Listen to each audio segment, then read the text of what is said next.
Testing audio for the YouTube stream. Testing audio for the YouTube stream.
Good morning, everyone.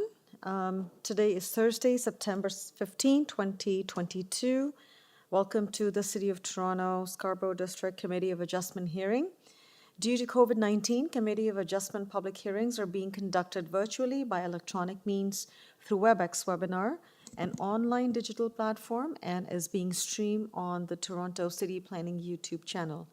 Participants who have registered in advance will be able to make their presentations to the committee using WebEx webinar, which is moderated by city staff. Anyone wishing to view the hearing may do so by watching it on the YouTube. Participants who have registered in advance will be connecting with a computer, tablet, smartphone, or telephone and would have the option of participating via video or audio only. All participants will automatically be muted upon entry. When your item is called, each participant will be unmuted by the moderator, one person at a time. We ask that you also mute your devices until you are called on to speak. Those participating by video appearance will be temporarily upgraded to the panelist when your item is being held. During this time, your camera will be enabled. You will only be visible during your 5 minutes allotted speaking time. At all other times, your video will be disabled and you will be reinstated as an attendee only. Committee of Adjustment staff will share presentations submitted in accordance with the written submission deadline. Members of the public and applicants are not allowed to use share screen or any other panelist controls during a video appearance. The host will remove you from the panelist role if you fail to respect this instruction. Before we begin, we acknowledge that the land we are meeting on is the traditional territory of many nations, including the Mississaugas of the Credit, the Anishinaabe, the Chippewa, the Haudenosaunee, and the Wendat peoples, and is now home to many diverse First Nations, Inuit, and Métis peoples. We also acknowledge that Toronto is covered by Treaty 13 with the Mississaugas of the Credit and the Williams Treaty signed with multiple Mississaugas and Chippewa bands. Members, in view of the announcement of the passing of Her late Majesty Queen Elizabeth II, Queen of Canada, I would ask you to rise and observe a moment of silence in sympathy at this loss for members of the royal family and all those who will mourn through the Commonwealth. We will now hold a moment of silence for a minute. Thank you.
Thank you.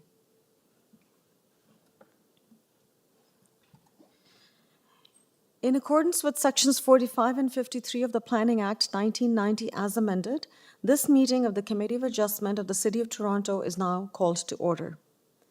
The Committee of Adjustment considers applications for variances from the provisions of the zoning that applies to property, permissions to extend or alter lawful non-conforming uses, and consents to sever property to create new lots.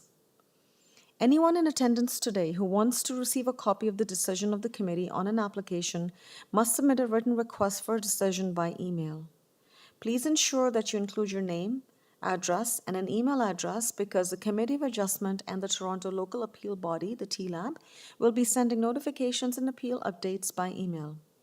If you do not agree with the decision of the committee, decisions may be appealed to the TLAB or in some limited circumstances to the Ontario Land Tribunal, which is the OLT.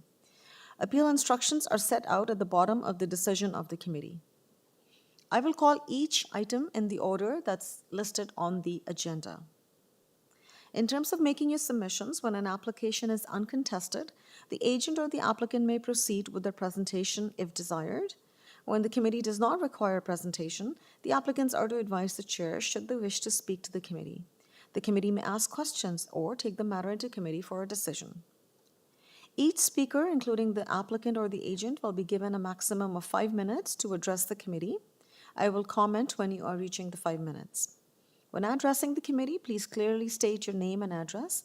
Please remember to confine your remarks to the matters that are outlined in the application. The applicant or the agent will proceed first and make a presentation to the committee on the application.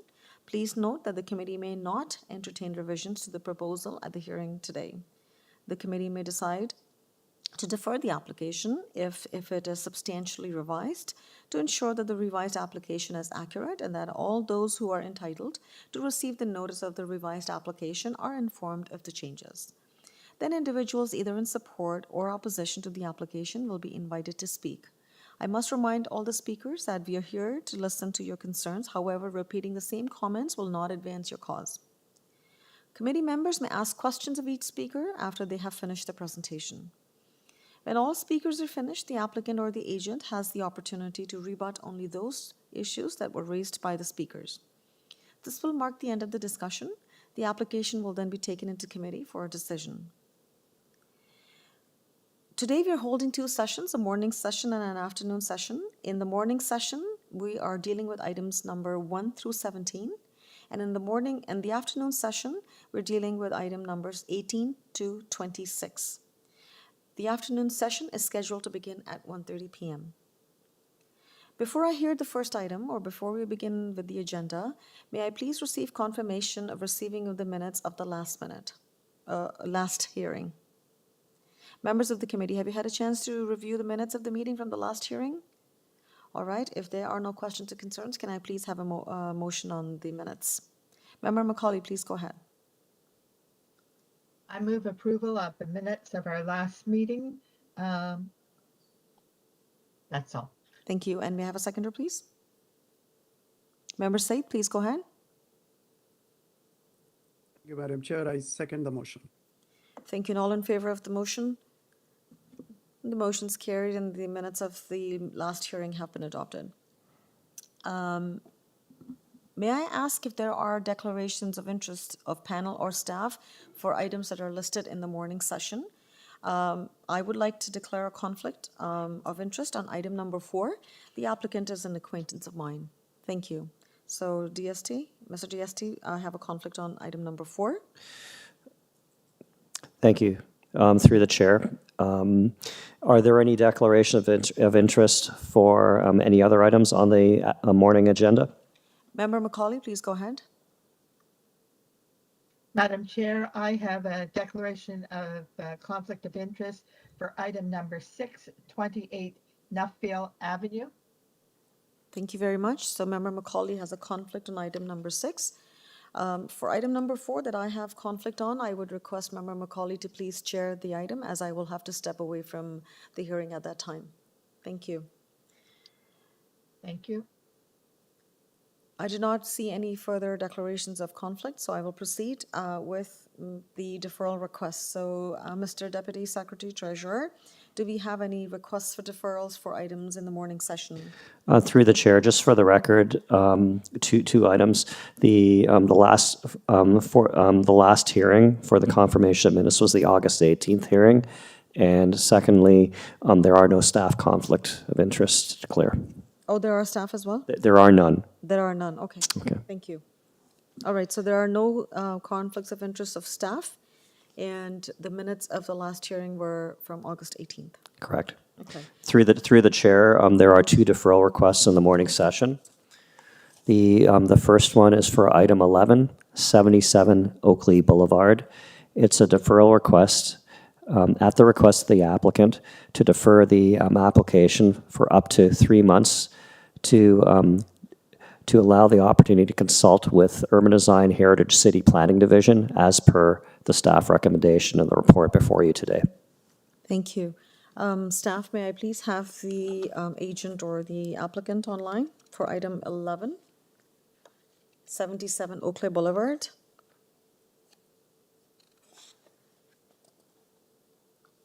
And that would be Mr. Yasu Solomalingam. Hello. Yes, Madam Chair. My name is Yaso Somalingam. We got a request from the staff that they recommend for a 3 months to go through the our application if it's required to go for a heritage if it's covered by the Heritage Act and sort of thing. So we are okay for the deferral for 3 months time period. Okay, thank you very much. Members of the committee, do you have any concerns or question on this request for deferral? I see none, all right. For all the speakers who had registered to speak with us today on this application, please know that the application, should the committee defer it, will be scheduled for another hearing. The request is for deferral of this item due to additional consultation with community planning or heritage and urban design. Members of the committee, may I have a motion on this request for deferral? Member Joanne, please go ahead. Thank you, Chair. I would agree to move a motion to defer the application to allow for Heritage to have time to do their assessment. Some of the issues that will be covered in that assessment are some of the reasons for objection as well. So I move a motion to defer to the next available hearing date. Thank you, Member Joanne. May I have a seconder for this motion, please? Member Mohammed, please go ahead. Thank you, Madam Chair. I would second the motion for deferral of this item, and we understand that the applicant have to consult with the Design and Heritage Department for making certain improvements in that. Thank you very much. And all in favor of this motion? The motion is carried and the application for 77 Oakley Boulevard has been deferred for up to 3 months. Thank you. Thank you very much. Mr. Deputy Secretary Treasurer, do we have more requests for deferral? The last request for deferral for the morning session is for item number 12, 480 Aylesworth Avenue. It's a deferral request at the request of the applicant to reschedule the application to the October 23rd public hearing to address concerns identified by community planning in their staff report that's before you. Thank you, Colin. Staff, may I please have the applicant, Patrick McAuliffe, online? Thank you. Good morning, Patrick. Hi, Patrick McAuliffe here. I received the notice from the planning department with no time to make the change. The change was one word, changing east to west. The change has already been sent back into the committee, and I have no objection to the change, so I just wish that it will come up on the next committee meeting. Okay, thank you, Patrick. Yes, so we can certainly consider the deferral to be, and the item to be rescheduled to the October 13 hearing. So members of the committee, would you have any concerns with deferring this item as presented and bring it back to the October 13 hearing? I see none. All right. On that note, can I please have a motion? Member Said, please go ahead. Thank you, Madam Chair. I put forward motion for deferral of item number 12, and this will be rescheduled for the next meeting on October 13. Thank you. And may I have a seconder, please? Member Macaulay, please go ahead. Madam Chair, I will second that motion for deferral. All in favor of this motion? The motion is carried. An application for 480 Aylesworth Avenue, item 12 on the agenda, has been deferred and would be rescheduled to October 13th. Thank you. Thank you. Mr. Deputy Secretary Treasurer, do we have any additional requests? Through the chair, there are none. Thank you very much.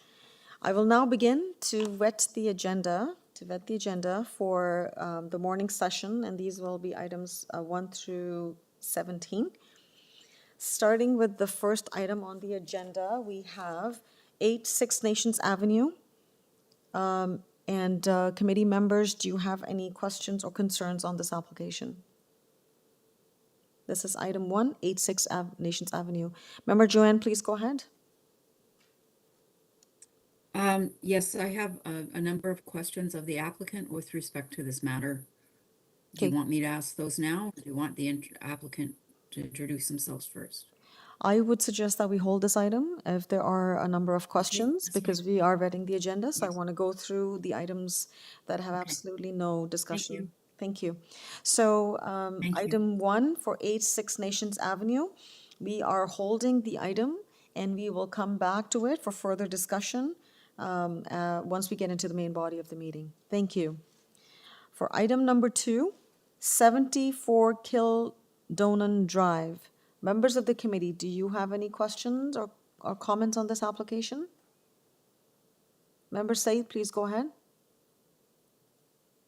Thank you, Madam Chair. I understand there is no speaker, but still I have some questions, queries on all the variances before the committee. So I would request, Madam Chair, can we hold this item? Sure. So Member Said has questions on item number 2 for 74 KILDONAN Drive. So we will hold down this matter and come back to it for further discussion in the main body of the meeting. So the agent for item 2, please note that we are holding the item. Okay, moving on to item number 3, 1180 Brimley Road. Members of the committee, do you have any questions or concerns at this time? I see none, all right. So for item number 3, for 1180 Brimley Road, can I please have the applicant Jim Petrie?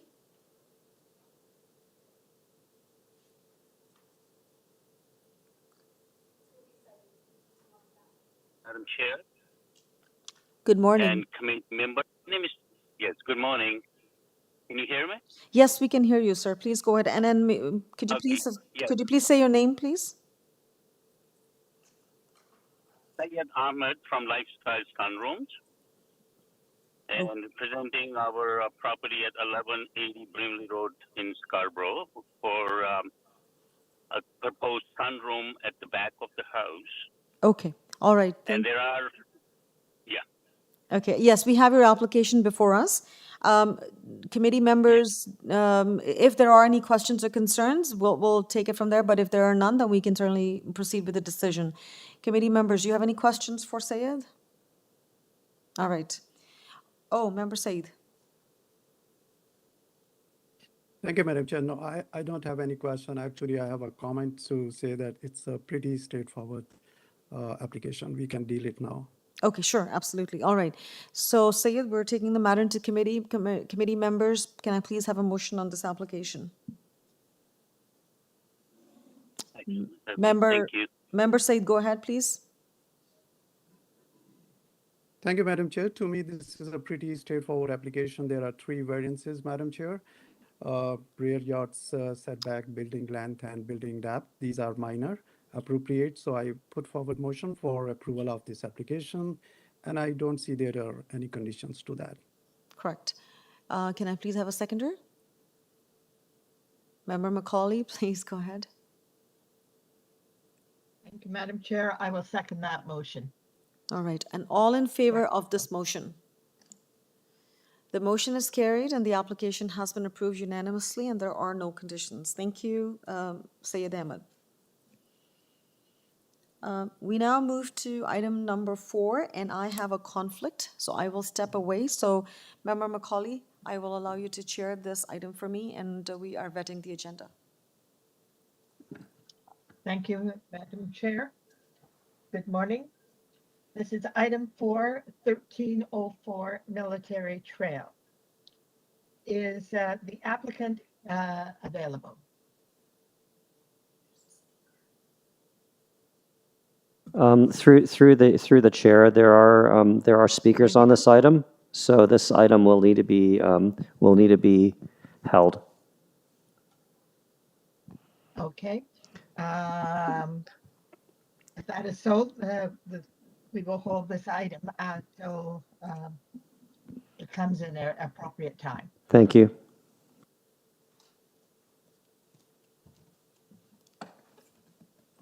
Thank you, Member Macaulay. We now move to item number 5. Item number 5 is 54 Crow Trail. I don't see any registered neighbor. We have the applicants and the owner. Can I please have the applicant, Mayu Bala Subramanian? Hello?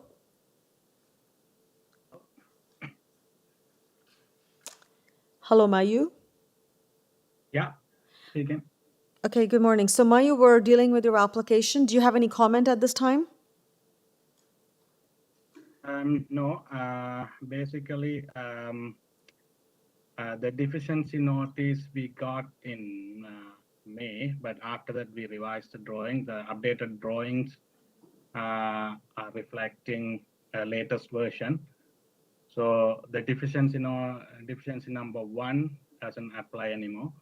The owner is looking for a variance for a reduced size carport.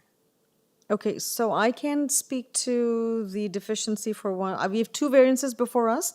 One deals with the roof eaves that are closer than permitted, and then we have the second variance, which is for a reduction in the required parking space. So we're dealing with two variances that are before us. So members of the committee, do you have any questions on this application? Member Joanne. I just wanted to clarify, did I hear the applicant say that they do no longer need the eaves variances and are That's right. withdrawing that? That's right. I would, so I would thank say, you. Member Joanne, yes, I did hear that as well, but we will go with what the notice, that we have. We haven't received any instruction or direction from staff or community planning on that particular variance no longer being required. Okay, but the applicant is indicating that they've submitted new plans, they're not requiring them, and I may be inclined to, I don't want to have to deal with a variance that isn't necessary, and I think it's their risk if they want to withdraw that variance. That's my thought, but I will go with what my committee members feel. I'm fine with having both too. The committee accepts. Sorry, could you repeat that?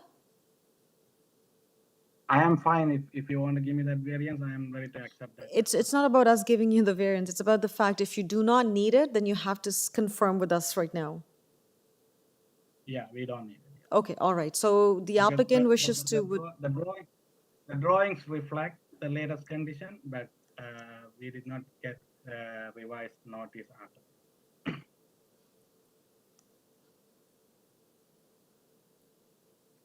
Okay, all right.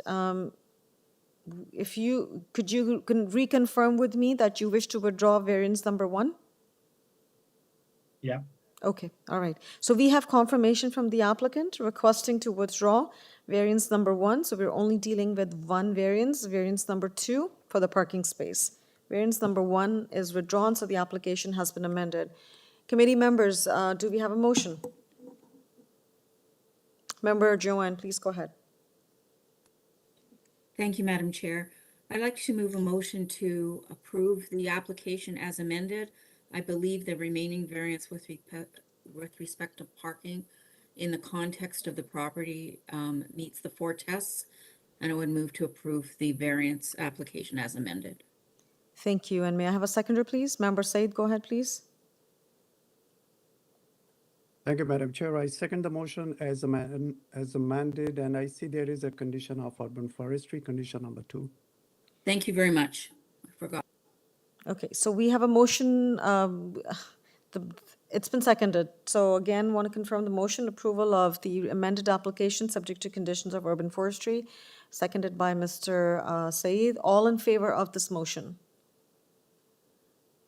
The motion's carried unanimously and the application has been approved subject to condition. We now move to item number 6. Item number 6 is 28 Nuffield Drive. Member Macaulay has a conflict, so I request her to step away, and she has. However, I do note that there are a number of neighbors listed or registered to speak with us today, so I will hold down this item and come back to it in the main body of the meeting. So item 6, 28 Nuffield Drive, is being held for further discussion. Thank you. Member Macaulay, you can be back.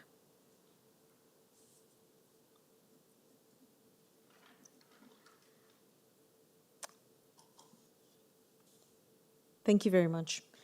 All right, we now move to item number 7, and item number 7 is for 41 MASTWOOD Crescent. Again, I note that we have registered speakers, so we will hold down this item and come back. So item 7 is being held for discussion. Item number 8, 575 Danforth Road. There are no registered neighbors. However, we have the agents and representative of TCHC. So can I please have David Colassi, the agent on the application, please, online? Hello, yes, I'm present. Can you hear Okay. me? Yes, I can hear you. Good morning. David, we Good have your morning. application before us. Do you have any comments at this time? I don't have any specific comments unless there's questions. I think the nature of the variances are about improving accessibility and thermal performance of the building. Okay, and what's driving them. and have you had a chance to review community planning staff report, and do you have any questions on that?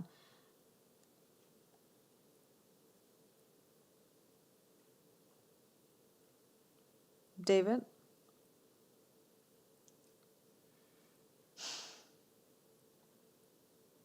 David, are you with us?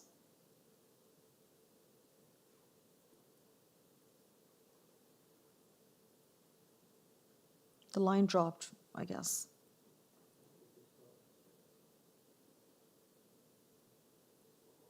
Okay. I guess we can proceed.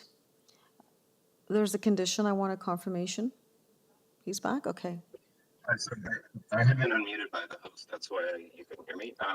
Yes, we reviewed the report, which city planning recommends acceptance, and it says to conform with the site plan, which we have no issue with. That's the site plan provided.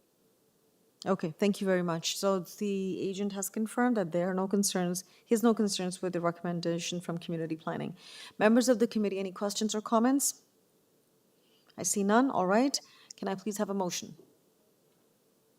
Member Said, go ahead, please.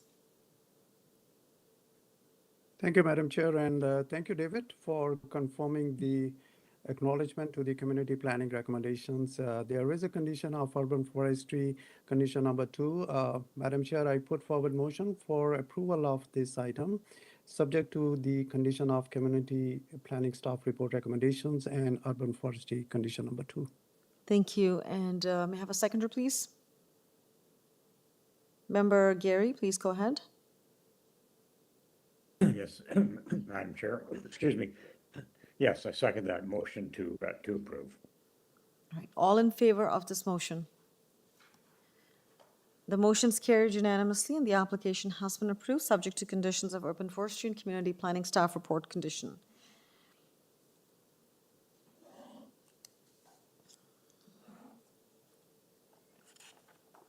Moving along to item number 9, and item number 9 is 72 Charlemont Crescent. Can I please have the agent Bruno Lopes? Yes, good morning to you, Madam Chair. My name is Bruno Lopes from Excel Engineering, and I'm acting on behalf of the owner. Okay, thank you. Bruno, do you have any comment at this time? Yes, I do, through you, Madam Chair. I would like to make a little note. This is a very simple, very straightforward application.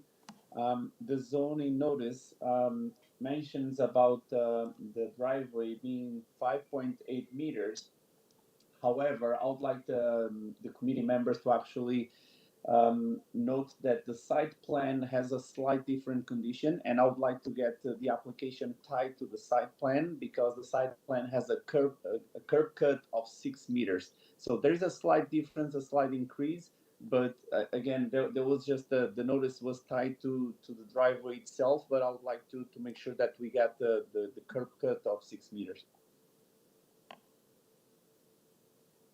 Okay, committee members, do you have any questions on that request? That should the committee approve this application, that it be tied to the site plan, which shows some additional information on the curb cut. Staff, would you like to comment on it before committee? Through the chair, the curb cut permit is a separate permit, which is outside the jurisdiction of Committee of Adjustment. I understand that, but I think his request was to tie to the site plan that shows some additional information. I'm definitely not going into the curb cut domain. Members of the committee, any comment?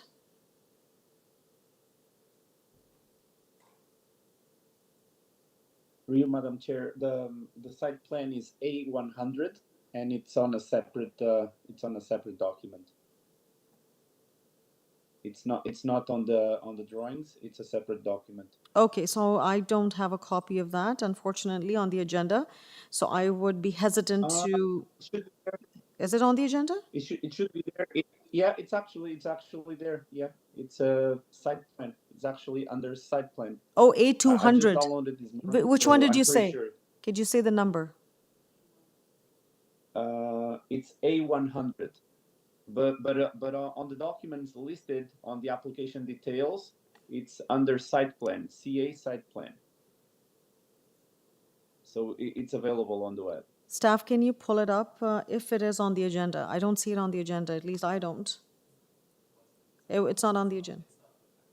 It's not in the package. So unfortunately, I won't be able to help you there, Bruno.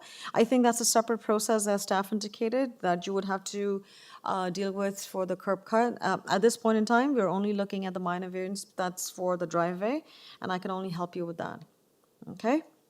Absolutely. But in a sense, if we can tie in, Madam Chair, saying that this driveway will start with a 5.8 meters at the beginning of the garage and will end up at 6 meters by the end of the property close to the drive to the road.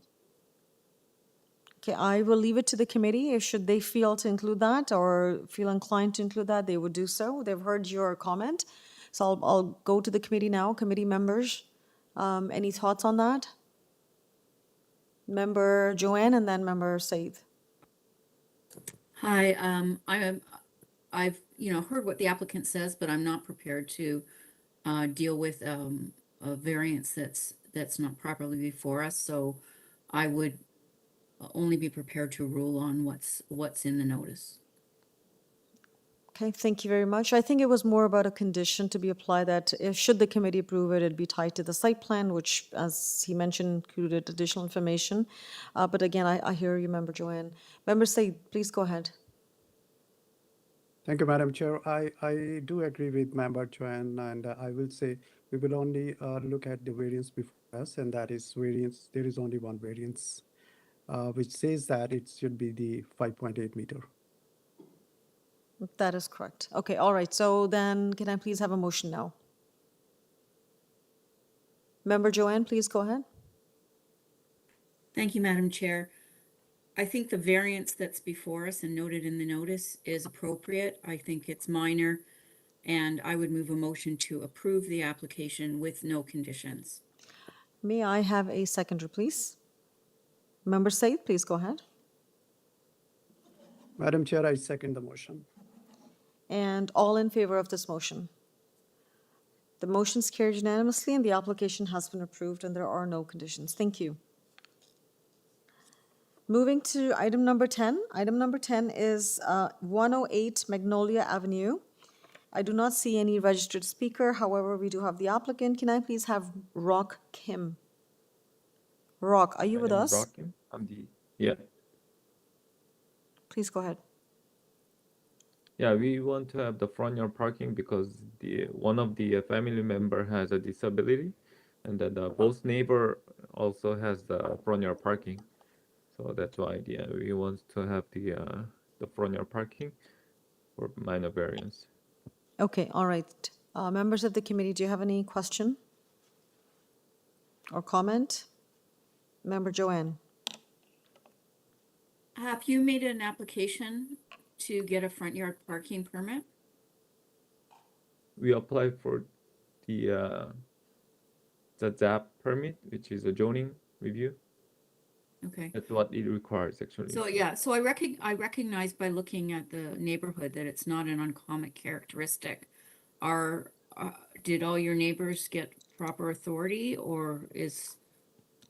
What I know is before 2006, they got the front yard parking. That's okay, but right now, it's not allowed anymore. Okay, so it's a newer variation. Okay, thank you. Yes, That's helpful from a context perspective. Thank you very much.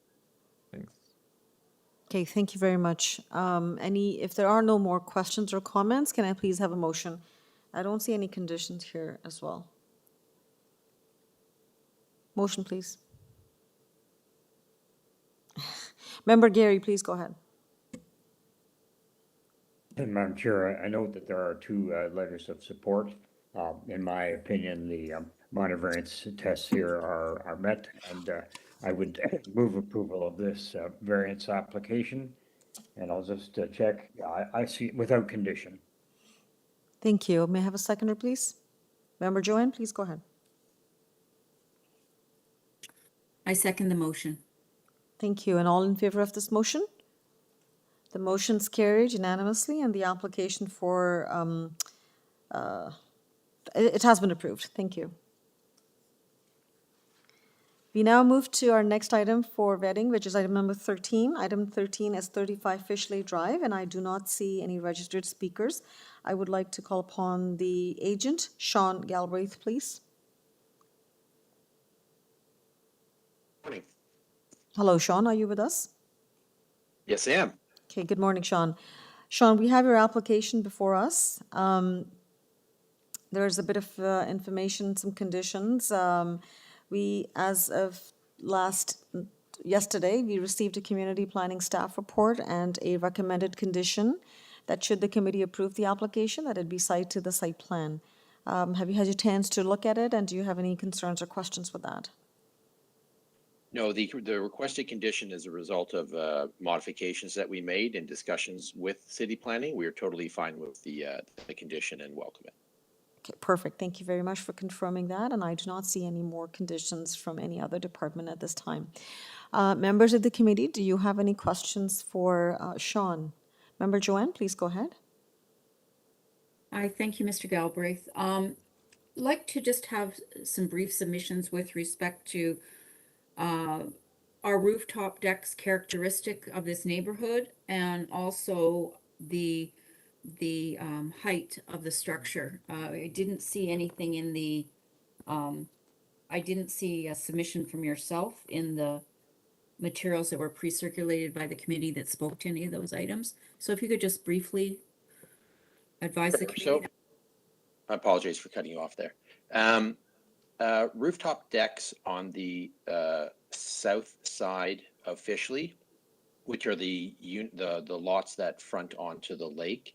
There are a number of them, including in close proximity 39 FISHLEIGH, which received a variance for a deck area of 57 square meters. So a little bit larger than is proposed. 52 square meters, a little bit larger than is proposed here. The proposed height only pertains to the staircase extension, and that again is also a feature of buildings that have this extended height. There are two ways that you can do a rooftop deck. You can add a third floor, or you can just have the staircase pop up. 39 FISHLEIGH did a third floor and received variances for that. And the owners in this case are just doing, instead of adding what would be considered a story, they're just adding a staircase overrun. They took into consideration the two adjacent properties, neither of which have any objections to the property or to the proposal, by pre-including privacy screens. And the change requested by this, what's on the screen here are the old plans, or the old elevation. The location of the deck was shifted in this view to the right, so that it's centered on the rear facade, moving it away from the west, providing a little additional separation and screening. Thank you very much. You're welcome. Right. Any more questions for Mr. Galbraith? Member Said, please go ahead. Seeing you mentioned the other property, adjacent property, 39 FISHLEIGH, I wonder if it is a deck on the roof or it's a third story. But again, even if it is a deck or third story, that will be a different case. And what I am looking over here is 35 Fishley, and it's a unique case for me. I do have my concerns about the size of the deck, which is several times bigger than the one. What's your thoughts on that? That this could be a minor variance, you know? Sure. So with regards to 39 Fishley, it is essentially the same thing as is proposed here. They just had additional square footage with next to the staircase top up. And so it counted as a third story and triggered different variances for effectively the same thing. And again, their rooftop deck is a little bit larger than is proposed here. The test of variances includes, it's not simply a numeric question. It's a question of impacts and intent. The intent of the bylaw is to create a standard or create a threshold over which additional information and additional justification is required. I'm a professional planner, and in my opinion, the size of this deck and the location of this deck does not generate undue impacts on any adjacent properties. There are only two. The rest is the lake. I just want to interrupt here. Sorry, Mr. Galbraith, to interrupt you like that, but I just want to remind the members and everyone that we are vetting the agenda. If you have more questions or discussions, we have to be fair to all other applicants as well. So if you really want to have more discussion on this, then I would have to hold this item.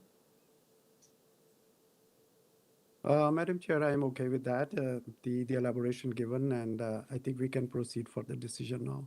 Okay, I appreciate that, Mr. Said. I just want to remind all committee members, we are vetting the session, vetting the agenda at this point. Thank you, Mr. Galbraith, for that explanation. It appears that Mr. Said is quite satisfied with your response, and I do not see any more hands being raised for additional questions. And on this note, I would ask the committee members if they are prepared to put forward a motion.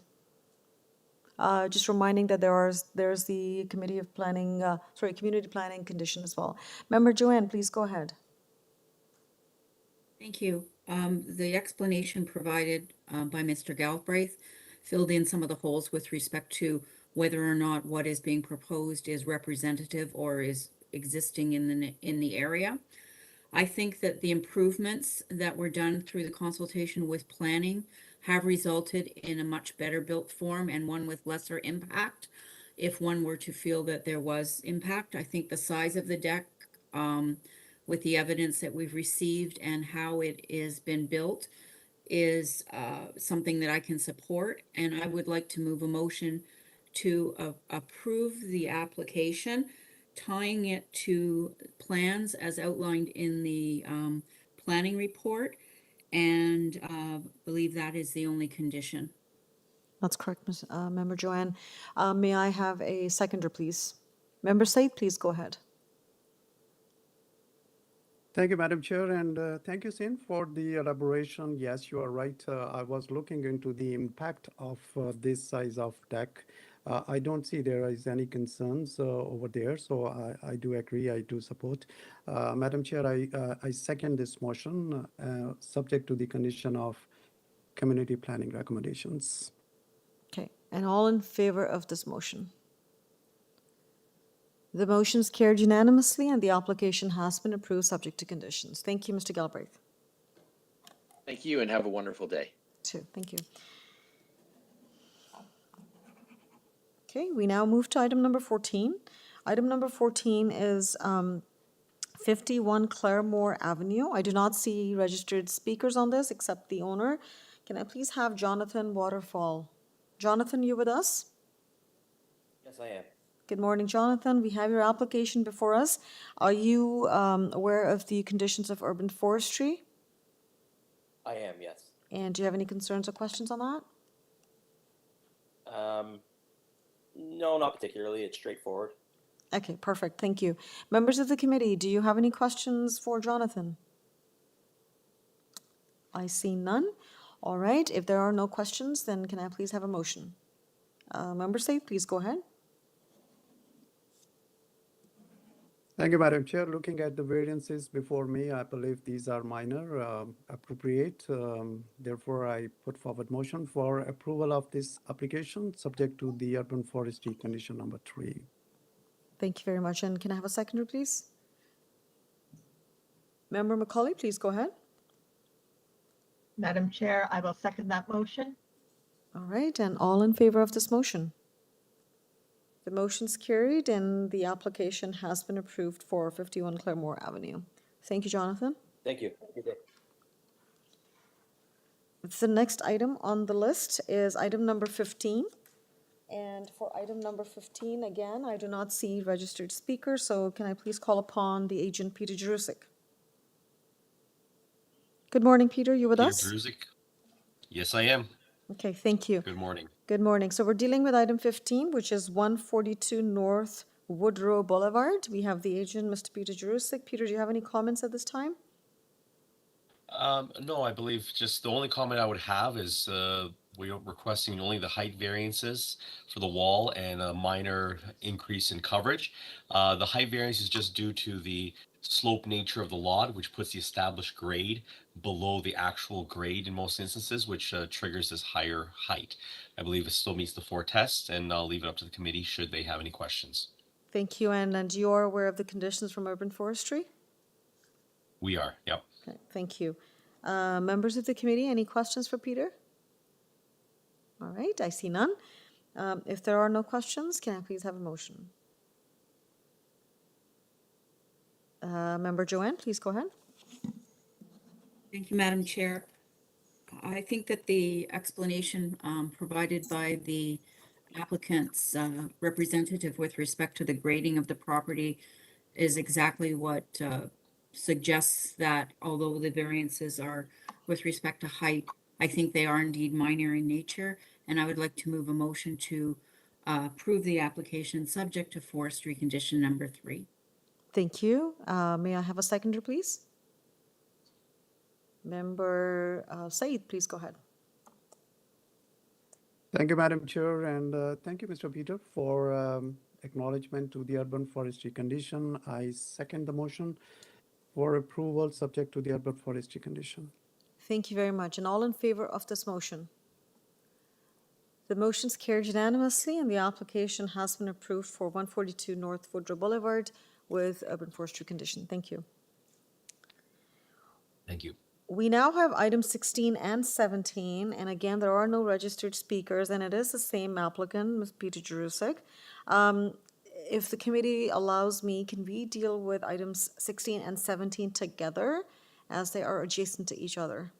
Or would you like to separate? Member Said, go ahead, please.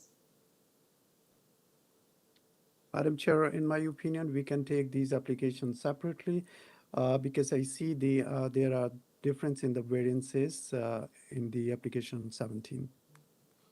All right, thank you very much. So as noted, we would then separate the items. Let's deal with item 16 first, 20B Hague Avenue. Peter, do you have any comment at this time? And again, there is a committee planning staff report, and are you aware of the conditions there? We are tying it to the site plan. This was before the committee before, and nothing has changed on the plans. Following the previous committee meeting, we did submit it for final zoning review. And the planning examiner originally who reviewed it has either left or is on leave from the city. The new planning examiner noted that this area is subject to floor space index, where the previous examiner noted in the notice it's not. So that's why we're back before the committee. Nothing has changed from the previous application. It was just a discrepancy between the 2 zoning notices from 2 planning examiners at the city. And he requested that we come back and clean up this one issue. Okay, thank you for that clarification. Committee members, any questions? Member Said, go ahead, please. Thank you, Madam Chair. Mr. Peter, I see there is no variance for the roof height, but still I'm curious, just asking you if you can answer that. So what's the roof height in this case? The roof height, it was previously approved I do have the previous notice here, if you bear with me for a second. We're dealing with B here, correct? So on the agenda, Mr. Said, there is the previous decision and the height of the building. It was approved at 9.82 That's at the correct. previous meeting. That's correct. It was 9.82.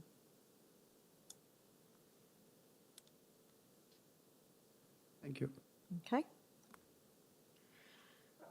All right. Is that satisfactory, Member Said?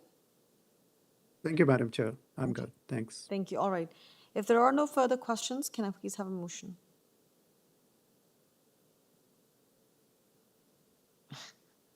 Member Joanne, please go ahead. Hi, thank you, Madam Chair. With the explanation provided by the applicant with respect to the interpretation from various zoning examiners with respect to the FSI, and that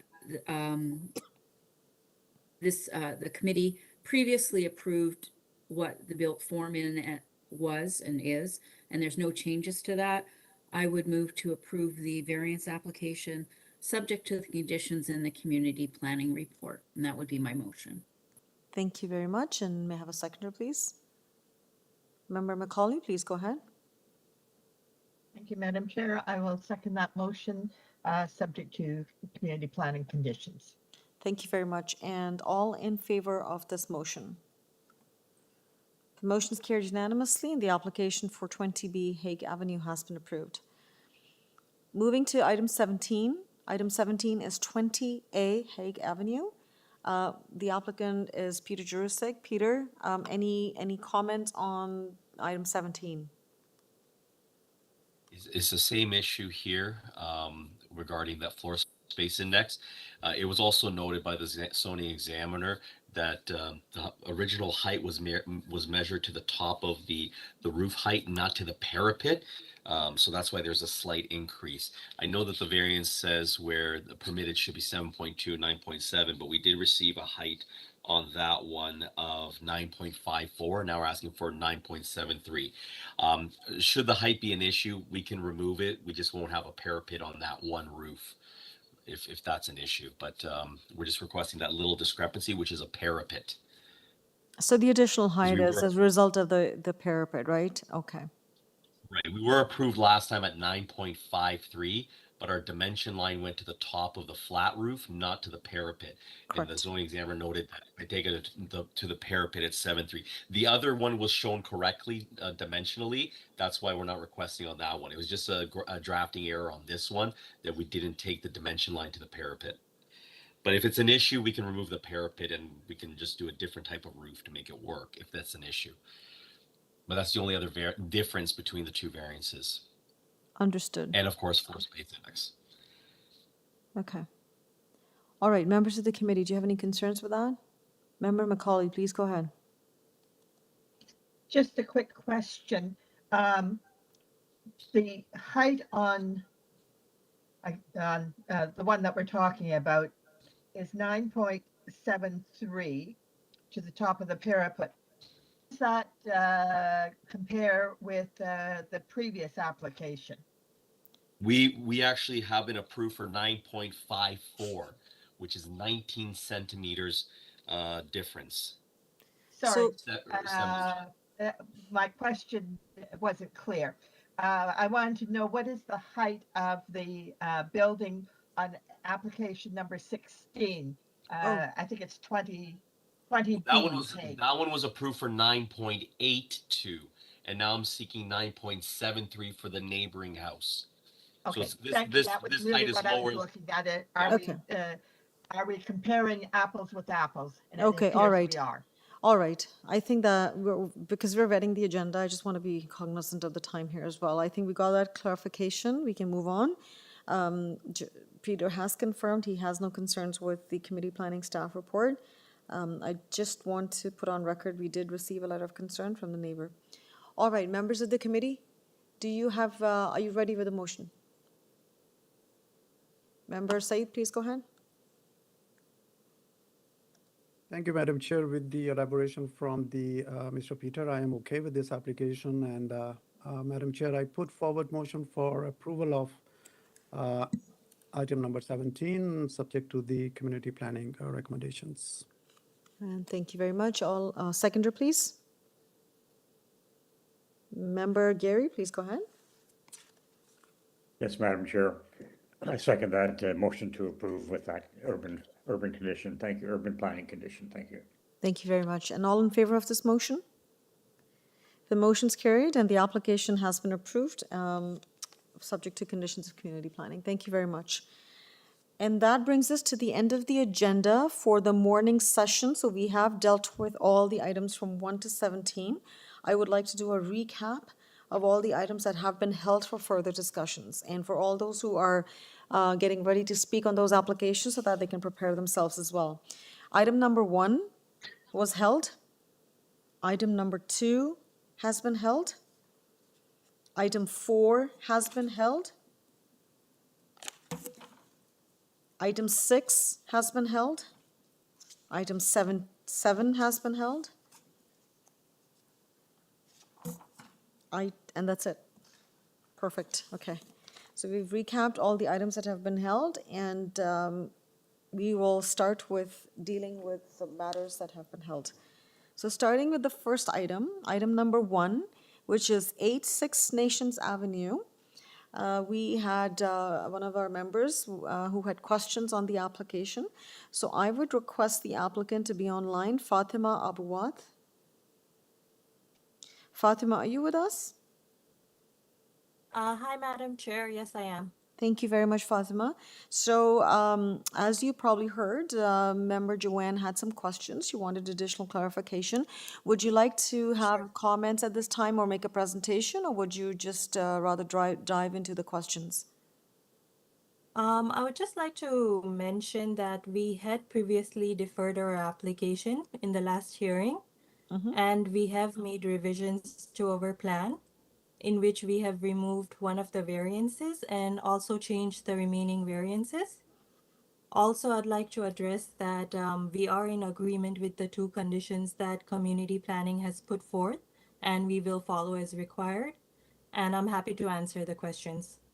Thank you. Excellent, excellent. Thank you very much. Member Joanne, please go ahead with your questions. Thank you, Madam Chair. I'd like to, first of all, appreciate that there's been some changes to the plans from when the matter was deferred. The encroachment into the rear yard is still quite substantive, and the deck and the gazebo are quite large structures. I'd like to hear submissions with you with respect to is there examples that you can provide us with in the immediate context that have had similar variances granted? And also, I take it this was built without a permit and it was captured after the fact? Yes, I do not have any examples, but I would like to say that we have tried to push away from the rear encroachment as much as we can. As you are aware that it has been pre-built, we could only remove so much because the posts for the gazebo are in ground. So we have removed like whatever floor area there was behind the post. Also, we did speak to our neighbor and our rear neighbor, and he had no concerns. We have received a supporting letter from him. That's all.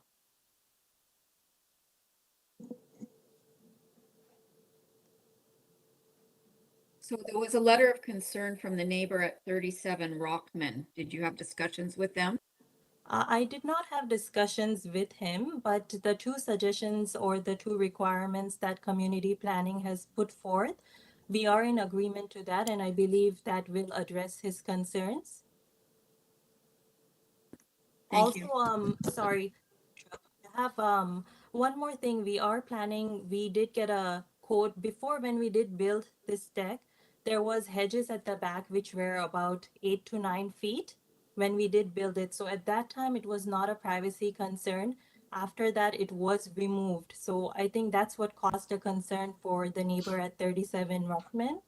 But we did get a quote from a contractor to build a fence, and I think that will satisfy his concern as well.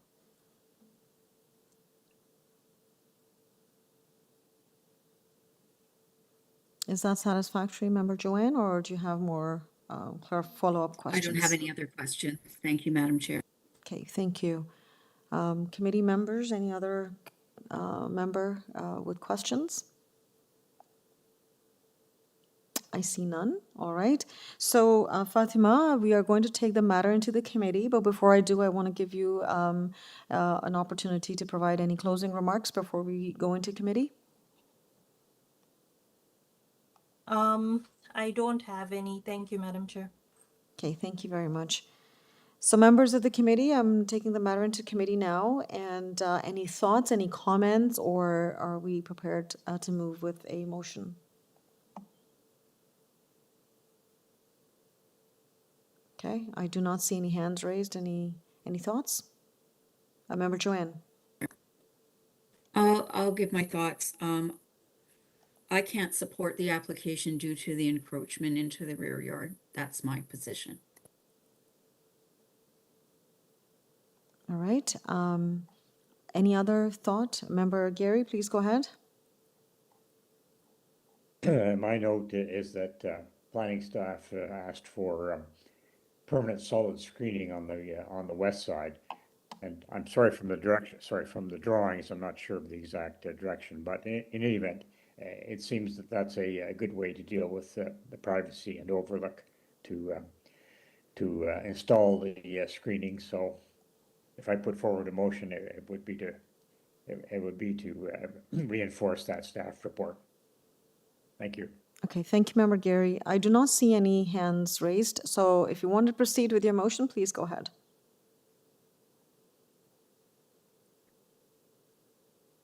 All right, Madam Chair, I'm prepared to move this minor variance application forward for approval, subject to community planning conditions, tying the approval to a site plan, and also providing for permanent solid screening on the west side as set out in that planning report. So I move that for approval, and I'll just I see no forestry conditions. So okay, so I reiterate, I'll move approval subject to the planning report and its conditions. Thank you very much. Thank So you. we have a motion on the floor to approve the application subject to subject to a community planning staff report recommended condition. Member Macaulay, please go ahead. Thank you, Madam Chair. I will second that motion, again, subject to the same condition. Thank you very much. And all in favor of this motion? All opposed? Member Joanne opposes the motion. However, the motion is carried and the application has been approved, subject to the community planning staff report recommended condition for installation of a permanent solid screening, and that this be tied to site plan. Thank you very much for your time. Thank you very much. Okay. We now move to item number 2. Item number 2 is 74 KILDONAN Drive. This matter was held because Member Said had some questions. Can I please have the agent, Rick Bongers? Rick, are you with us? Yeah, good morning, Madam Chair, members of the committee. Good morning. And this is Rick, correct? Yes, it is. Okay, thank you very much, Rick. So we have your application before us. A committee member had some questions. Would you like to make a presentation or provide some comments, or would you rather dive right into the questions? I'd rather dive right into the questions if I can. Okay, for sure. All right, so over to the committee members. Who wants to start with the questions? Member Said, please go ahead, and then Member Joanne. Thank you, Madam Chair, and thank you, Rick. I will still say if you have a short presentation, because I would like to know what your thoughts are about actually for all the variances which are before the committee now, or 4 variances. I do have my concerns about the height of the building, which visually it's visual from the street. It looked like a 3-story building. I have checked on the Google Street Maps. Could you give examples of the other buildings in the proximity so we can have a comparison how the heights is going on in this street, as well as the parking space and the FSI, the floor area? Could you give the exact number of the floor area in square meters rather than the percentage there? So it would be more clear to the committee members for reaching to an appropriate decision. Okay. Firstly,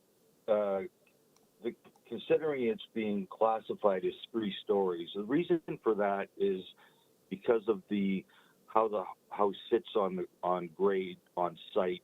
Because the basement slab is closer to established grade than the ground floor is, the basement is included in the floor space index and is considered to be the ground floor because of the proximity to established grade with the basement slab. Basements typically aren't included as a floor or as a story, and typically are not included in the floor space index. But in this case, because the basement slab is closer to established grade than the ground floor, it's considered the ground floor, though obviously it is the basement. So that sort of is why it's being considered 3 stories. The floor space index, again, is relative to including the basement. If we don't include the basement area in the floor space index, which typically we don't on projects, we're actually at 56% for the ground and second floor. But because we are including the basement, it brings us up to 0.86 times the lot area because of the basement being included in the floor space. With respect to the parking, the neighbors share a parking space in the driveway where the homeowners share a parking space with the neighbor to the north where they park on each side. That neighbor has also lended a petition format letter of support for the application. Both neighbors on either side. That's not probably in your file because it was submitted later to the application, but it is available online. We have letters of support from 72 Kildonan, 82, 84, and 83. So that explains the 3-story issue, explains the parking space issue, explains the floor space index numbers. Thank you, Mr. Bongers. Member Said, do you have any follow-up questions? Thank you, Mr. Rick, and thank you, Madam Chair. Mr. Rick, could you also just, I was listening to you, you were talking about the floor area, which is 0.86 times of the lot area. So the lot area, I understand, is 301.90 square meter. Could you tell me what's this, how it equates to the square meter, this floor area? I'm sorry? The floor area is exceeding than what is the, what you are proposing is exceeding the number, right? I just want to be more clear. I have my calculations, but I want to be more clear how much you are exceeding the floor area. So essentially, if I can just clarify, what Mr. Said is looking for is the proposed floor area in square meters or square footage. Exactly. Thank you, Madam Chair. Okay, let me just get back to that.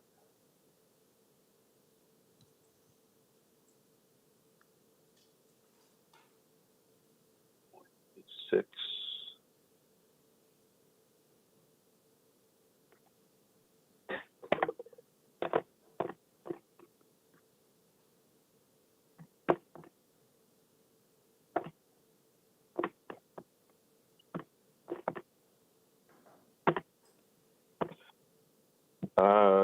Two 259.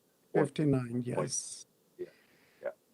So Yes, you're right. It's 259 square meter, which is exceeding 55 square meter. Am I correct? Yes. yes, there's an excess and hence the variance before us. So it's, if you read the Variance, variance, it is the lesser of, so it's the lesser of 0.6 or to 204. And the proposed floor area in this case is at 0.86, which equates to 259. Right. Okay? Thank you, Madam Chair. Thanks. Any more questions? Member Gary, please go ahead. That's just to the applicant's agent. With respect to the eaves, I wonder if you could address that minor variance condition. Generally, this panel is not too receptive of eaves that go to the lot line, and that's what that's what you're showing under variance number 2. Could you address that? Yeah, we typically do our utmost best to avoid that as well. In this case, there's only an existing side yard setback of 0.31 meters, and we need a modest overhang for roof venting and eaves trough, and that's what brings us up to the property line. We need obviously a little bit of an overhang for roof venting and obviously eaves trough for rainwater runoff. So, you know, we can't go beyond the property line, but in some cases we have to go very close to it and sometimes right up to it just to facilitate that. All right, thank you. All right. You're welcome. Thank you. If there are no further questions or comments, I would like to take the matter into committee. So, Rick, you have no concerns should the committee approve this application, that the condition be that it be tied to the elevation drawing as recommended by community planning? Yes, I'm fine with that. All right, thank you very much for confirming that, and now I'm going to take the matter into committee. Committee members, any thoughts? Or yes, Member Joanne and then Member Said. Okay, I thank the applicant for their explanation. I think that the inclusion of the basement in the FSI is what causes that. The 2- and 3-story explanation. I think the eaves is this is a top up, so it's really almost recognizing an existing condition. I would have no problems with approving this application. I believe it meets the 4 tests, but I would want to tie it to the condition in the urban forestry, in the planning memo. Okay, Thank all right, you. so Those are my- recommendation from community planning staff report. So Member Joanne, is that a motion or a comment? I thought that my colleague had some other comments. Oh, so I'm I would- sorry, I'm yes. prepared to make a motion, but Understood, I totally missed that. Yes, Member Said, go ahead, please. Thank you, Madam Chair, and thank you, Joanne. Madam Chair, I have a comments on that. I'm looking at the 4 variances before the committee today. And I have my concerns, as I mentioned with the rake, for almost for all the variances. For there is a different interpretation about whether it's a 3-story or 2-story, but visually from the street, it's a 3-story building. Also comparing it with the other properties adjacent, it's quite high building. My concern, as Mr. Gary mentioned about the eaves, it's sitting right 0-meter eaves from the north lot, and this building have no parking space, 0 parking spaces, and exceeding the floor area. So with all these variances, to my opinion, these variances are not minor and they are not appropriate. Okay, thank you for that comment. Any follow-up comment? Okay, I see none. All right, so on that note, who would like to move a motion? Member Joanne, please go ahead. thank you, Madam Chair. For the reasons noted, I would like to move a motion to approve the application. I think the variances, both individually and collectively, are minor. I think the applicant has provided an explanation as to the calculation of FSI, and I believe that the built form is appropriate. and I will move to approve the application, subject to the conditions outlined in the community planning report. Thank you very much, Member Joanne. May I have a seconder, please? Member Macaulay, please go ahead. Thank you. I'm prepared to second that motion.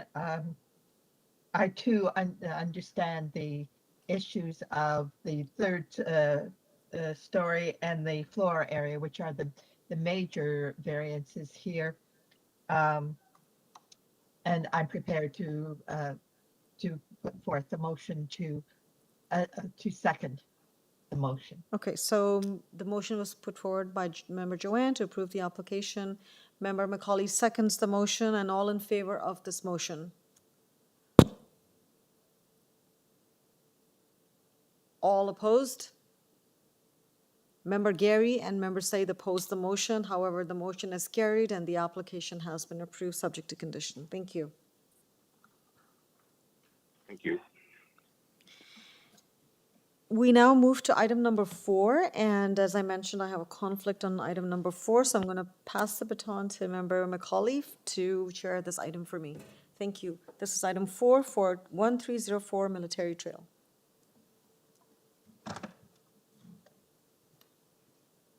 Thank you, Madam Chair. This application is 1304 Military Trail. In the audience here. Thank you. And thank you, Madam Chair. My name is Nadeem Irfan. I'm agent and architect of this proposal. I'm here. My address is 10 Milner Business Court, Suite 710, Scarborough, Ontario, M1B3C6. Okay, thank you, Mr. Nadeem. Is Mr. Kyle also online? This is a neighbor who has stated that he wishes to on this application. Yes, I am here. Thank you very much. Okay, we will start off with the applicant. Mr.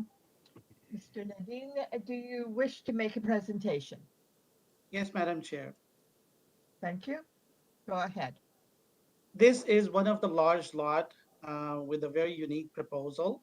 The lot frontage is approximately 26 meter, 25.98, and with the area of 1,800 and some change. This lot is a good candidate for lot severance, but somehow nobody ever proposed this. My client, they have a unique situation. They live on 6178 Kingston Road, and they have businesses in Scarborough for brothers. If you wish to see the letter written by the homeowner, that will explain why this proposal is exactly the way it is drawn. When they came to us, I looked at the proposal, I looked at the needs, and I said, this will be kind of considered as a roaming house or student residence because it's in a very close proximity to the university.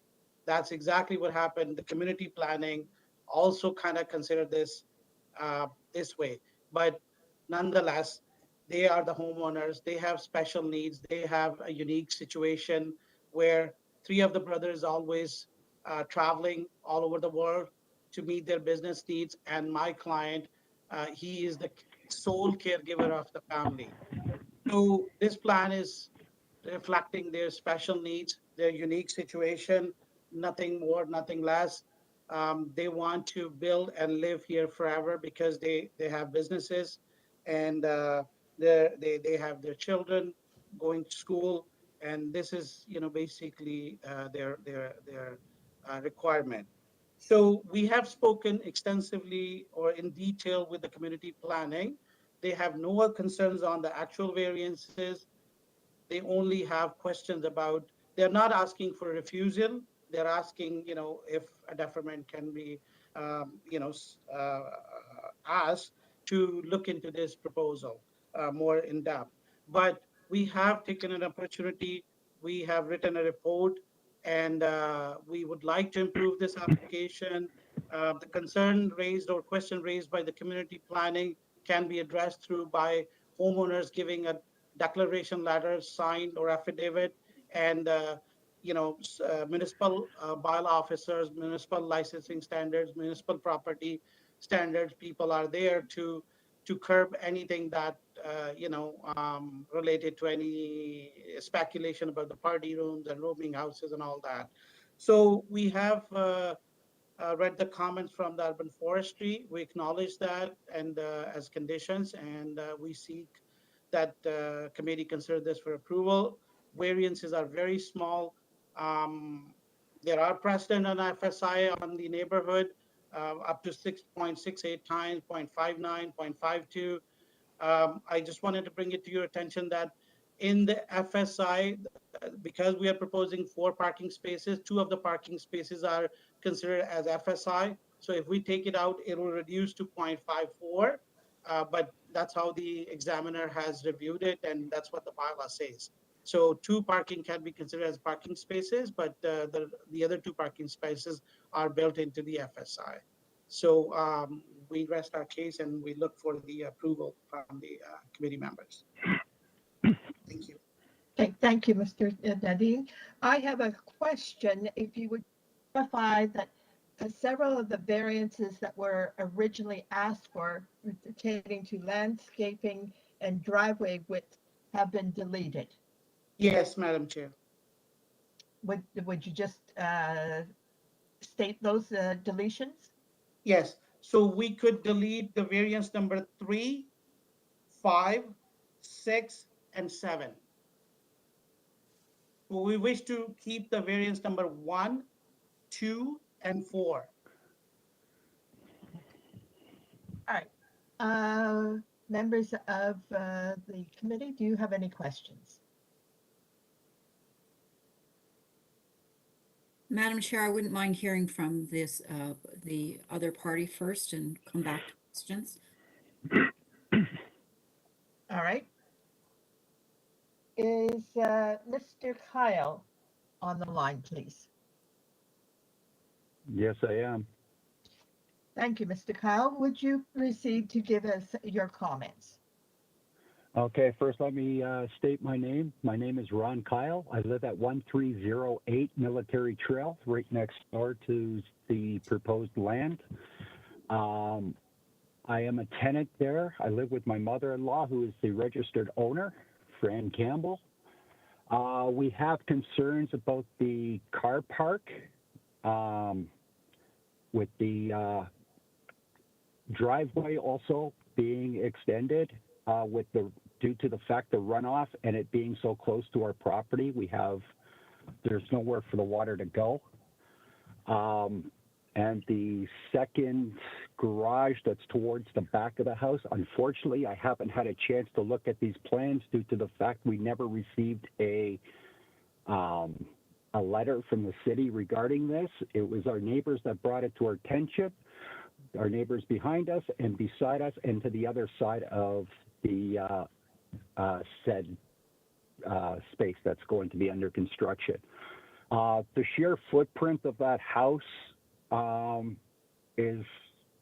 does not fit in with the neighborhood. We do have the university across the street. Right now we have tenants in that house. We have garbage in the backyard.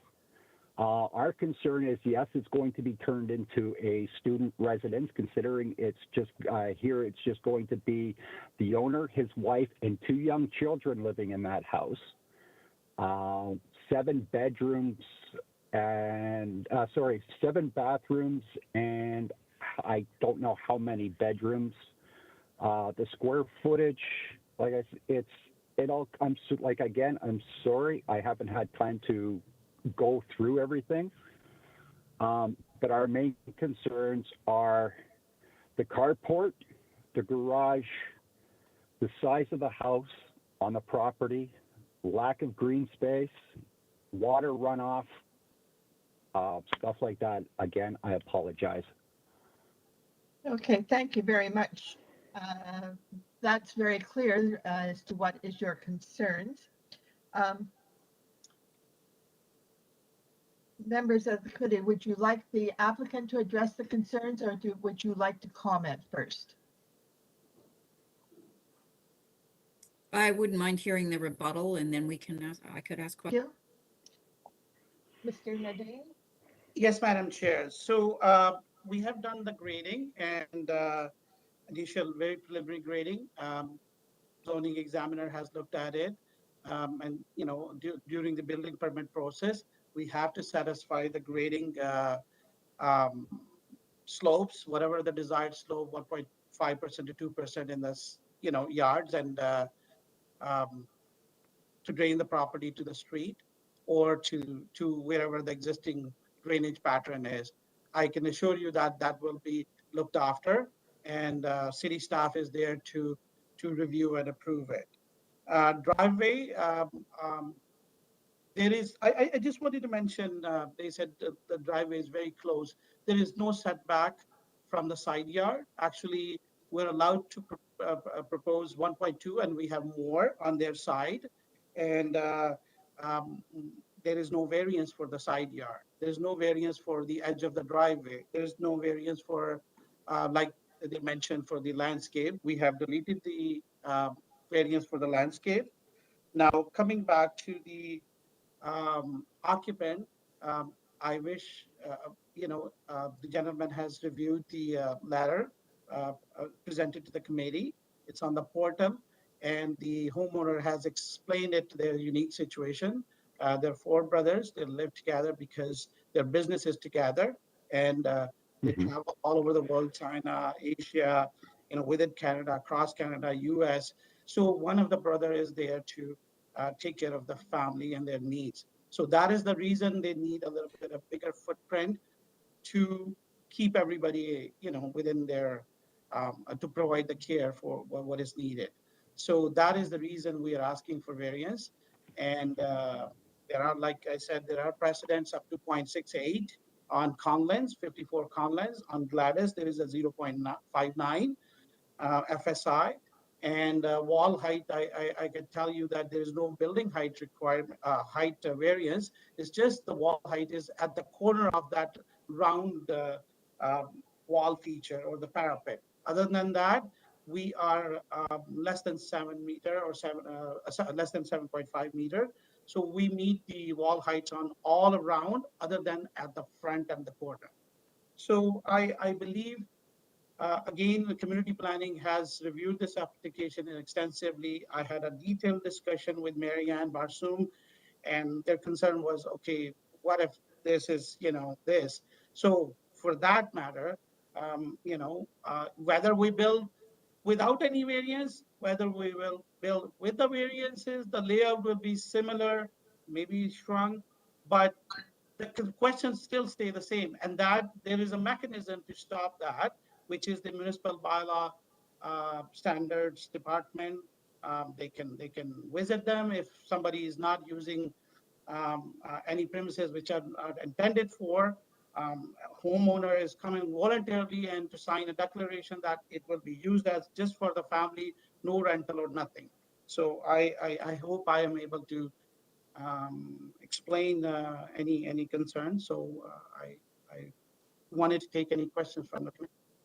Thank you. Any questions of the applicant? Yes, Yes. Joanne, Um, Thank you. Sir, just a couple of questions for you. On the plans we've had before us, it shows a totally unfinished basement. Is that the plan, or is there a plan to add additional kitchens or bedrooms in that basement? No, Madam Chair.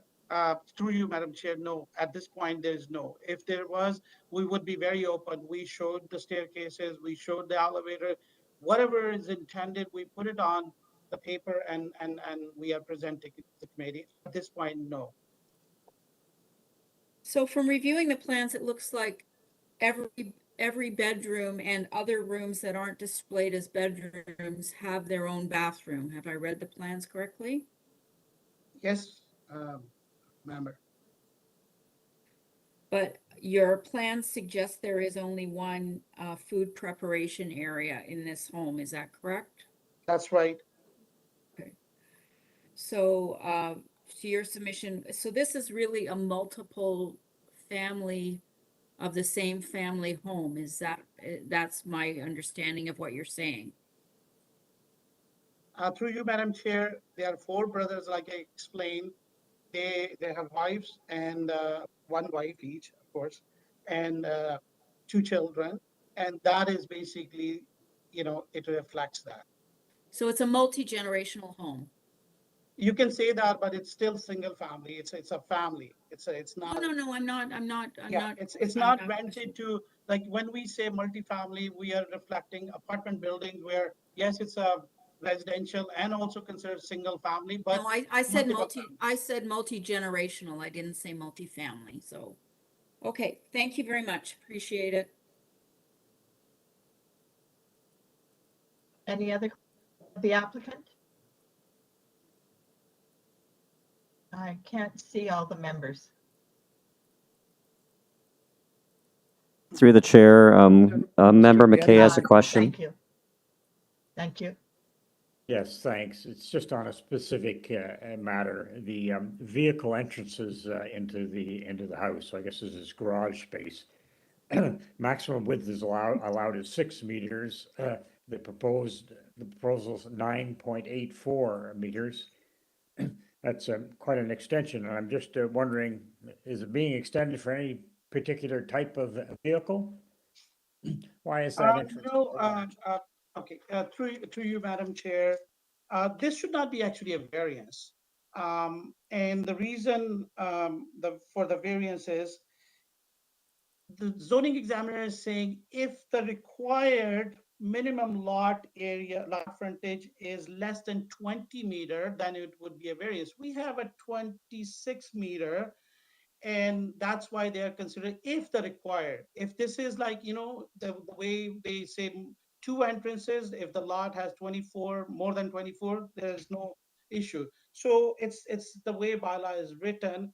If the required lot frontage is less than 24, you are allowed to have 6 meter width of doors. So we have 4 car parking spaces, and each individual door is perhaps 2 point something. So they added up and then they brought a variance. I honestly, no other municipality I have ever, seen this variance. So I don't know, maybe this is a reason to stop for smaller lots to have more garages, but for this sort of property, it is a 26 meter wide lot frontage and shouldn't be a variance.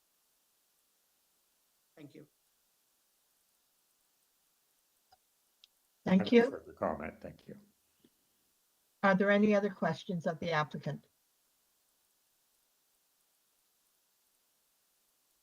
Seeing none, I have a question for the applicant. As I understand, this is going to be 4 brothers and their families, so 4 brothers, 4 wives, and their children, all living in this house at the same time. And you are also providing 4 parking spaces, 2 of which are of a concern because of their location to the adjacent neighbor. Is that correct? Madam Chair, there is no variance for that. So if, let's say, we do not put the garage overhead doors, there is no issue because the zoning examiner will say it's just a porch, not a carport. So we can, look at the language of the bylaw and still get away, but this is not the intention. The intention is to come clean and say whatever, or put it on the paper, whatever it is. So I don't understand where is the concern in terms of neighbors. We would definitely look at the other issues like grading and landscape and pathways or anything that is a concern, but for providing 4 parking spaces are justified because the use or the family needs are there. Okay, thank you. Committee, are you ready to discuss this within the committee?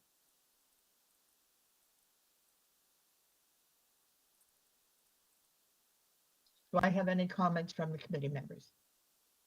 In the application, the variances were reduced from 7 to 3, and they have been in consultation with the community planning, bringing it close to the standards, which is a good thing. They have attempted to reduce the number of variances, and Mr. Nadeem confirmed that variance number 3, 5, 6, and 7 has been taken away, deleted. So regarding the variances which are in front of us today, I believe these variances are minor to me. It's my opinion. And also, as far as the other concerns are concerned, the drainage and flooding, grading, I think those are the things which could be taken at the point of building permit.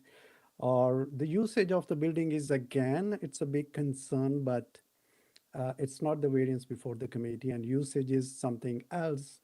And there is a mechanism in place to control on that.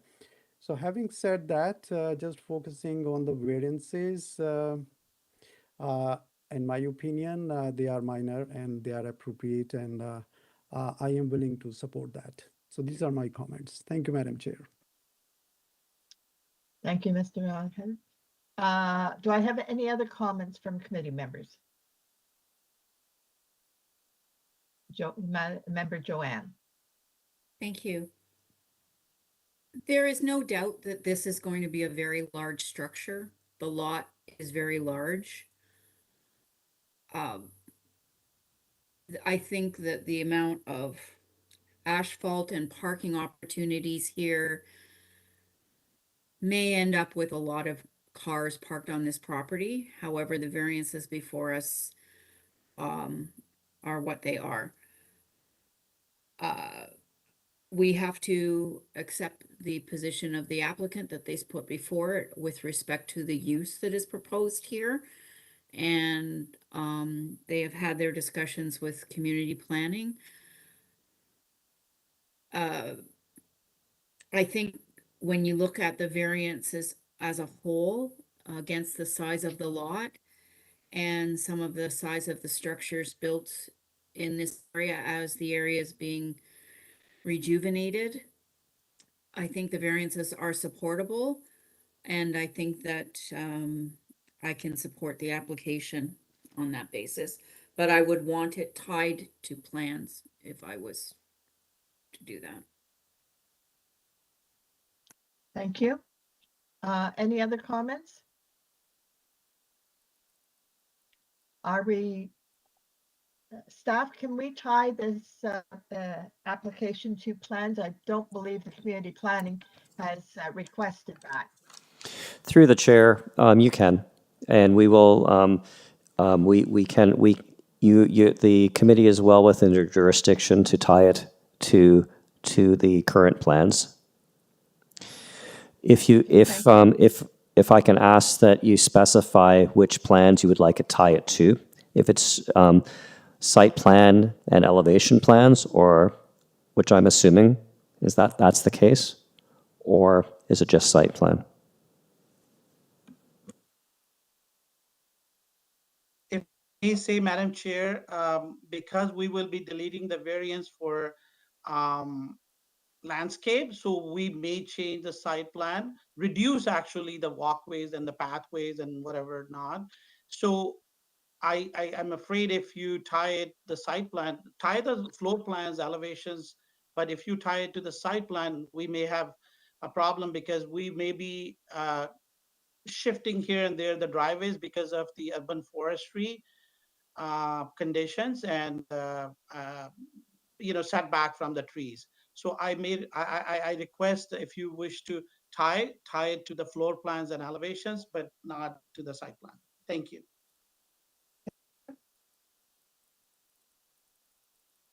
Do I have a motion? Mr. Said.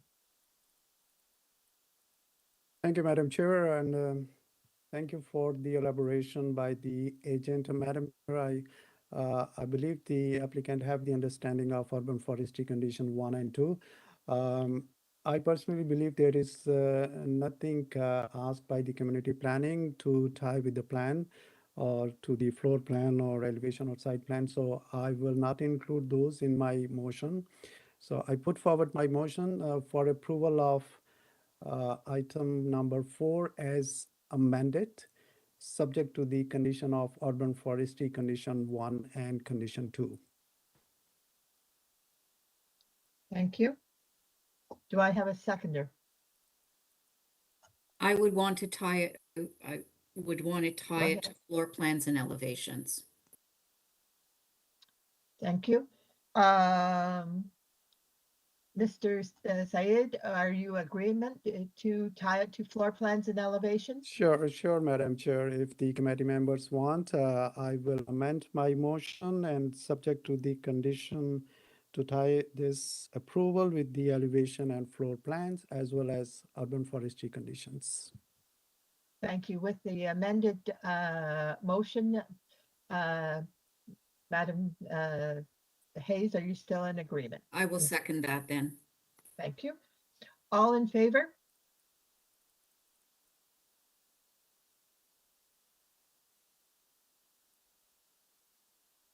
This matter is carried. Through the chair. All opposed? Thank you. Sorry. Yes, thank you. One opposed. Mr. McKay is opposed. But the matter is still carried. Thank you. And thank you to Mr. Nadine and to Mr. Kyle for your participation. And I believe we can bring back the chair. Thank you very much, Member Macaulay. Just allow me a moment to log in again. Okay, so item 4 has been dealt with. And we now go to item number, the next item that was held was item number 6. And Member Macaulay, you have a conflict on item number 6? No, that's the other. Member Macaulay, you have a conflict of on item 6?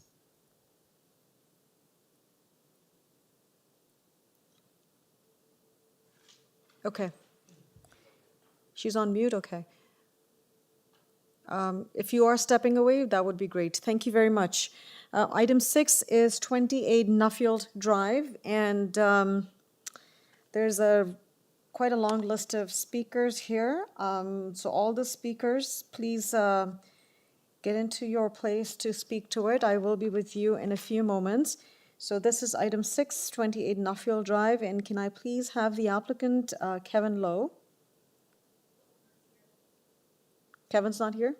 Okay, the owner's here. Okay, can we have the owner, Myron and Arthi? Okay. Hello. Hi, good morning. Good morning. Who is this, please? This is Arthi. I think Myron should be on the line as well. Okay, no problem. Well, thank you very much, Arthi, for joining us this morning. We have your application before us for minor variance, and I'm unmuted now. Thank you. okay. So who's speaking, Myron or Arthi? I can speak, Madam. Huh? Sorry? I can speak, Madam Chair. Okay, so Myron is going to speak, and if we need to, then we can bring in Arthi, but we would like to, in the interest of time, speak with Myron at this time. So Myron, do you would you like to make a presentation and advise the committee and the residents of this application? If you do choose to do so, you have 5 minutes. Yes, please. Sure, please go ahead, and the floor is yours, and you're good for 5 minutes. I will remind you when you get closer to 5 minutes. Thank you. Good morning, Madam Chair and Committee of Adjustment members. My wife and I are seeking your leniency in approving our home to be officially considered as a triplex, which is 28 Nuffield Drive. We purchased our home on November of 2021 with the understanding of renting out 2 basement units to keep up with the mortgage payments. We're not seeking any structural changes to the outside or inside as the property came set up as a triplex. To assure this committee that no structural changes were made, simply searching the address 28 Nuffield on YouTube will bring up the sales video that was used before we purchased our home. I also want to add that, or we want to add that within a week of getting possession of our home, we were notified that we were in violation of zoning bylaws by having multiple basement units. I want to reassure this committee that there was nobody living in this house at this time, but regardless, we respected the notice and have never had the second unit rented out to respect the zoning bylaws. We've had a zoning officer as well come by and validate that the unit is in fact empty as well. The community planning committee notified our architect team, which is KCCL Architect, and that was that the firm that we're working with, and they were only notified on September 7th, and my wife and I were notified in turn on September 8th that the community planning team wishes to refuse this application. However, I still would like to make a case for it with my wife. We have submitted this application and we have been working on it since July of this year. And as instructed by due process, we purchased land surveys and also spent much time, money, and effort to display don't notice of changes that was visible on this property. We also submitted pictures where it was submitted or where it was posted on the front lawn. And to be honest, to be notified less than 10 days that the community planning recommends to refuse our appeal was simply disheartening. And we're actually living in that property right now as well. We're living in the top unit. Nonetheless, we do sympathize that the community planning team is simply inundated with multiple requests at this time. And we personally contacted and spoke with Ms. Bita Majubi, who is the assistant planner and who signed the refusal of making official our home as a triplex.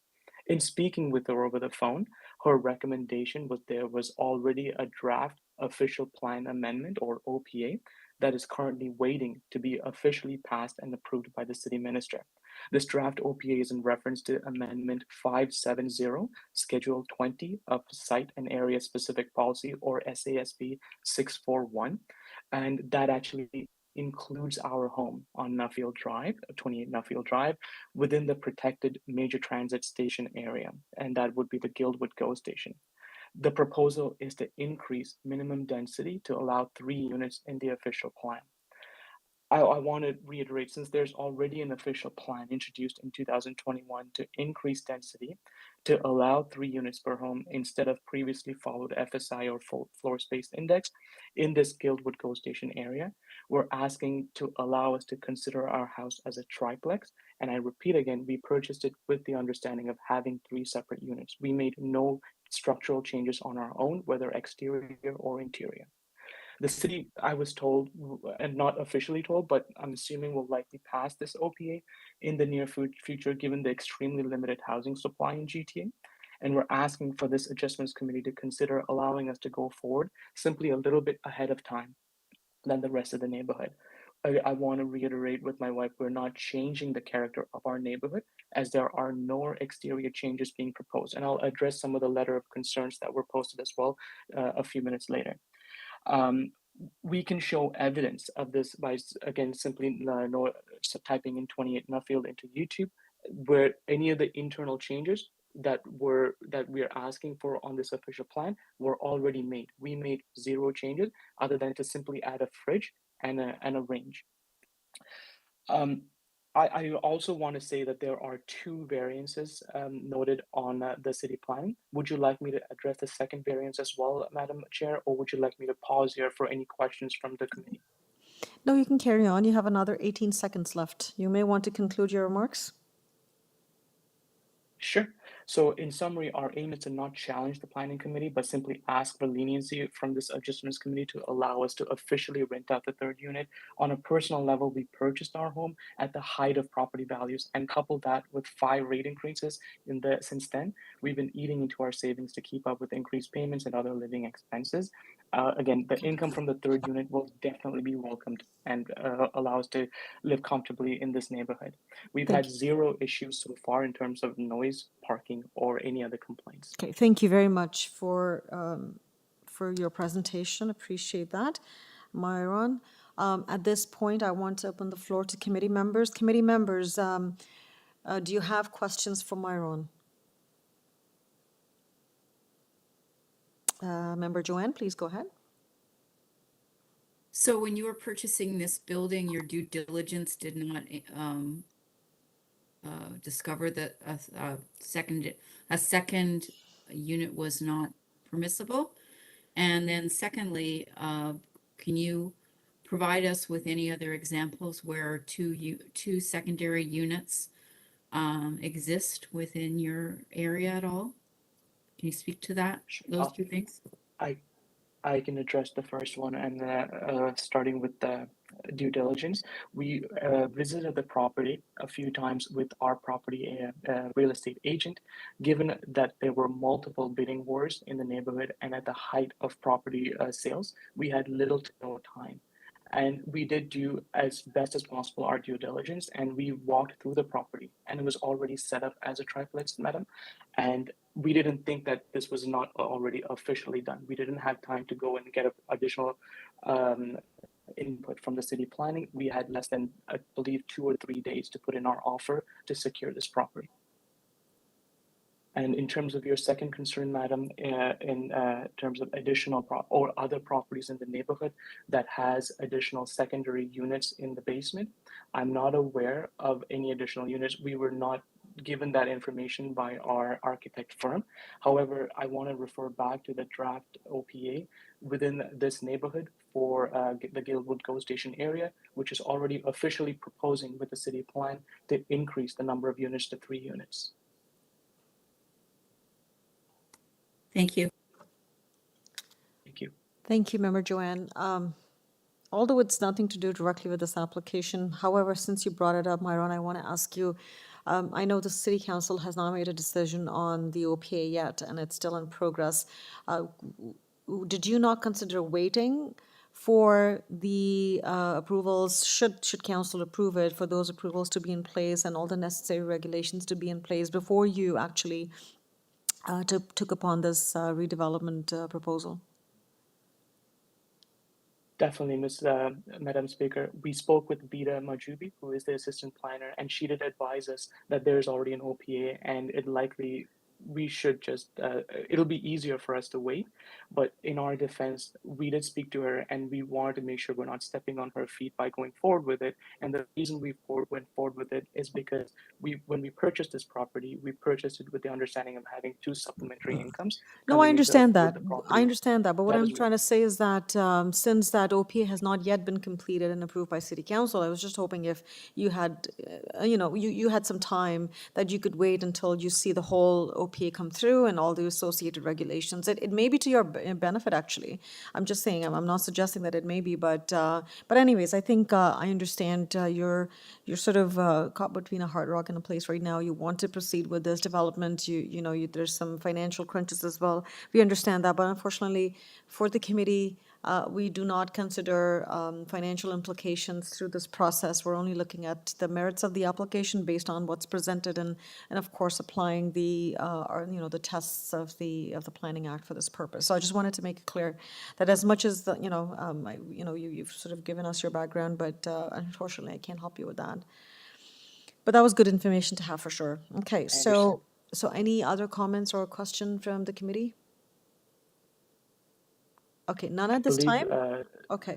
Members, I apologize to interrupt. I believe Speaker Mohammed may have had a question. If not, I apologize.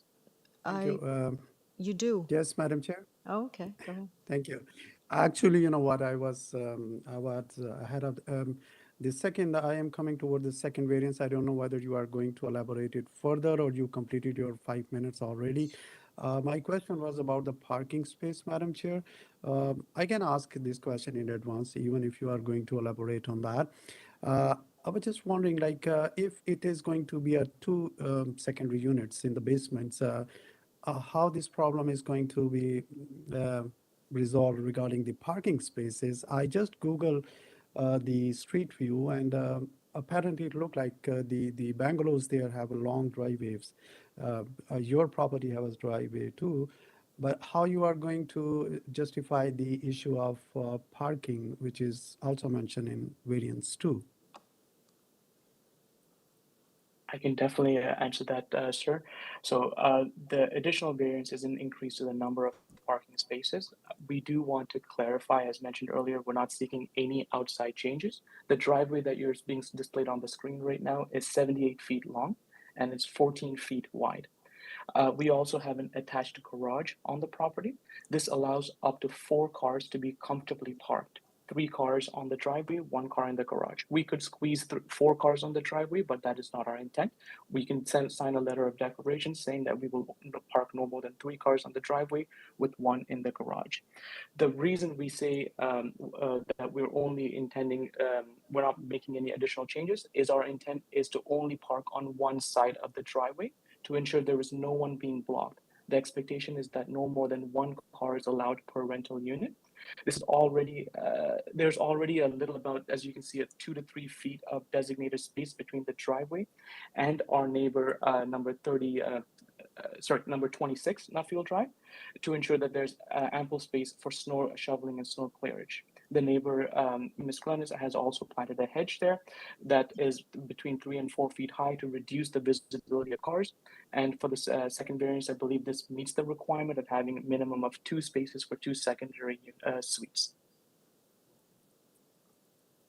Uh-oh, we lost the screen. No, we're back. Okay. All right, so does that satisfy your question, Member Said? Yes, Madam Chair. Thank you very Okay. much. Thanks. All right. So in the interest of time, what I'm going to suggest is let's move on. We have a long list of speakers on the list, and we can certainly come back and have more follow-up questions or comments as needed. So let's proceed. Thank you, Maya, for your time, and just hang in there. Let us speak with the residents as well. So the first registered speaker on the list is Phil Nivette. Phil, are you with us? Hi. Hello. Can you hear me? Yes, I can hear you, sir. Please go ahead. Do you have 5 minutes? Introduce your name and address, and you have 5 minutes to speak. Okay. My name is Phil Nivet. I live at 27 Nuffield, right across the road from 28. I have 3 main points I'd like to go over. The first one is unsightly yard and excessive cars. There has been issues with previous owners and rental tenants not maintaining the front grass and front yard on a regular basis. The existing driveway, as you have seen in the screenshot that was just up, is not designed for 2 cars side by side. It's not wide enough. Excuse me. Currently, this is how cars are parked side by side.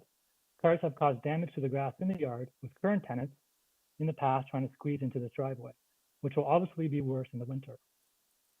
Adding more cars into that driveway will only increase the damage. If each tenant has 2 cars, if that's possible, this could be 6 cars trying to squeeze into this driveway. The issue of front yard maintenance and possibility of excess cars detract from the enjoyment of my view from my front window, which looks directly upon this house. My second point is street parking as a nuisance and a safety concern. My driveway exits directly in front of this house. With previous rental tenants, cars would often be parked in the street, which would make it difficult for us to back out of our driveway. Adding cars into a driveway that cannot accommodate them may exacerbate street parking. Excess cars on the street is a nuisance, as well as unsightly, and detracts from the enjoyment of my home.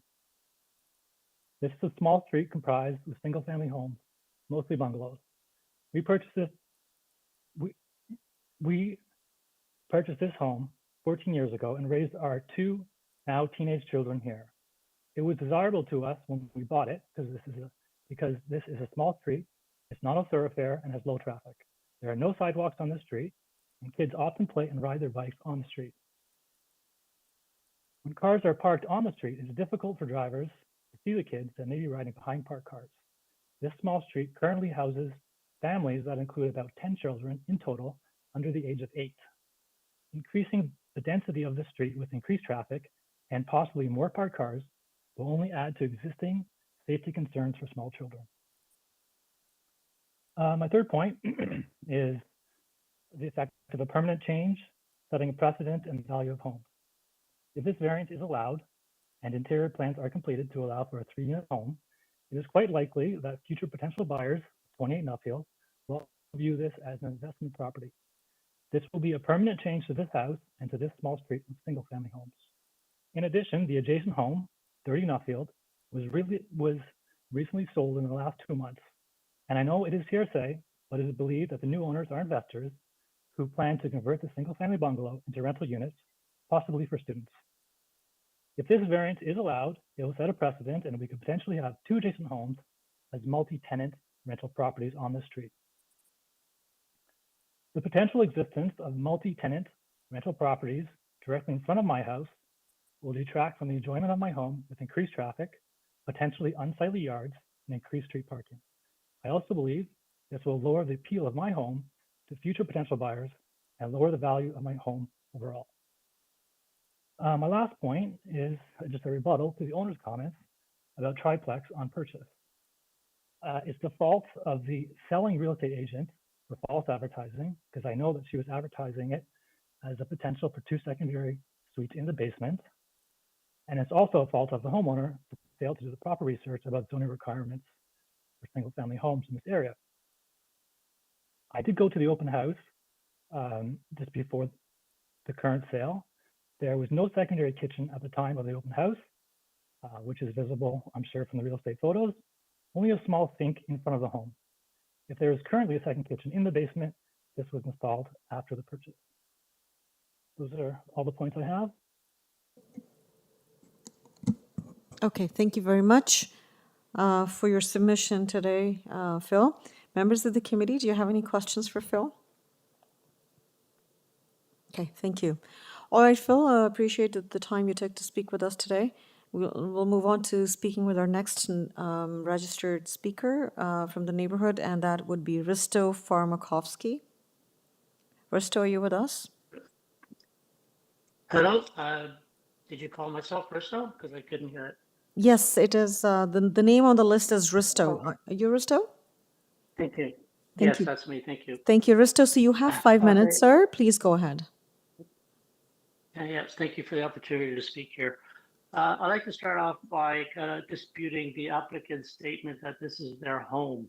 It's only recently, and coincidentally with the timing of this hearing, that his wife has actually moved into the house. The house was never, in my opinion, purchased with the intent of them living there. They purchased the house, I believe, last fall, around November, and it's been fully tenanted since then until only a few weeks ago when the wife has just started living there. So I would like to dispute that fact that this is their home. This is not their home. This is an investment property. And they did not do their due diligence around the zoning requirements that this is allowed to be a triplex. So that due diligence should have been on them. So I do not believe that they have that hardship. And I do not believe that this is their home. So this area, this community was originally planned for single family dwellings. Now we're considering approving it to be zoned for triplexes. That's going to increase 3 times or 300% the traffic, the congestion, the strain on this community, increasing it from a single family unit to a triplex, which is 3 times larger than the original planning for this neighborhood.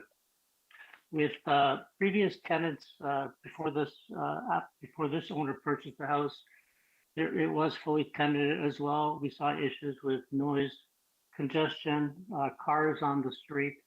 The applicant stated that he can control the number of cars or state how many cars the tenants have, but realistically, the RTA, Residential Tenancy Act, does not give him any power to control how many cars the tenant purchases. It does not give him any control over how many people live in each unit. That's totally up to each tenant to have as many people living in their unit as they wish. So I support all the arguments that Phil also brought up. I live, in 29 Nuffield, across the street, diagonally from this unit. I have previously seen garbage out on the street. Even as I look out the window right now, there is a piece of garbage that's been sitting there for some time. A white cabinet of some sort. The the enjoyment of my property with so many cars on the streets in the past, with noise and having tenants come and go at all times of the night. It just takes away from the enjoyment of my property as well. I know that the city is looking at approving multiplexes in low-rise units, but they're all in low-rise neighborhoods. But and also they're looking at the quality of those units. So if we have 3 separate family dwellings in what was originally designed as a single-family dwelling, I question what would be the quality of the housing that is being provided when the housing has to share all the same ventilation and heating, sound, and all that. So yes, I'm aware of the city plan for introducing multiplexes, but also that plan talks about the quality of the housing as well. So this, I think that is. Let me see if I have any other points. I apologize for stalling here. That is all. That's actually that's all the points I had. Thank you. Okay, thank you very much, Risto, for your comments. Members of the committee, do you have questions on that? Okay, all right. Thank you for taking the time to speak with us, Risto. We'll move on to our next speaker, Christine Tetrald. And I just want to remind all the neighbors who have registered to speak, on my list it indicates you want to be on video. If you want to be on video, you will have to turn on your video. That is in your hands. So I just want to remind everyone. Christine Tetrald, please.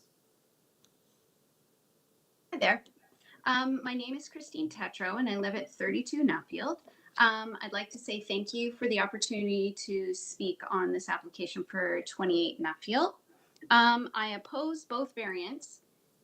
In my opinion, the variants requested are not minor. Approving a triplex would have a major impact on our street and to the neighborhood. What is the limit of people who can live in this triplex? How many cars can they have? Currently, there's another rental on our street that has multiple cars. These cars are parked on both sides of the road, blocking the entrance to our street. A couple days ago, an ambulance needed to attend the house beside 28. These cars on the road slow access for emergency vehicles, and there are no sidewalks on our street. Multiple cars on the road or shuffling in the driveway could lead to a child or senior being injured. The current proposal for parking will not be adequate for a triplex. As homeowners, we are not allowed to widen our driveway to accommodate multiple cars, so this would not be keeping with the neighborhood. The current proposed driveway is a single driveway, so there is no parking to one side of it. It's just a single driveway. This proposal is not desirable for the appropriate use of the land and building and is not keeping with the intent and purpose of the city's zoning and bylaw. Nuffield and Guildwood is zoned for residential detached and single family dwellings. This house is not a single family home. It is currently cut into 3 units already.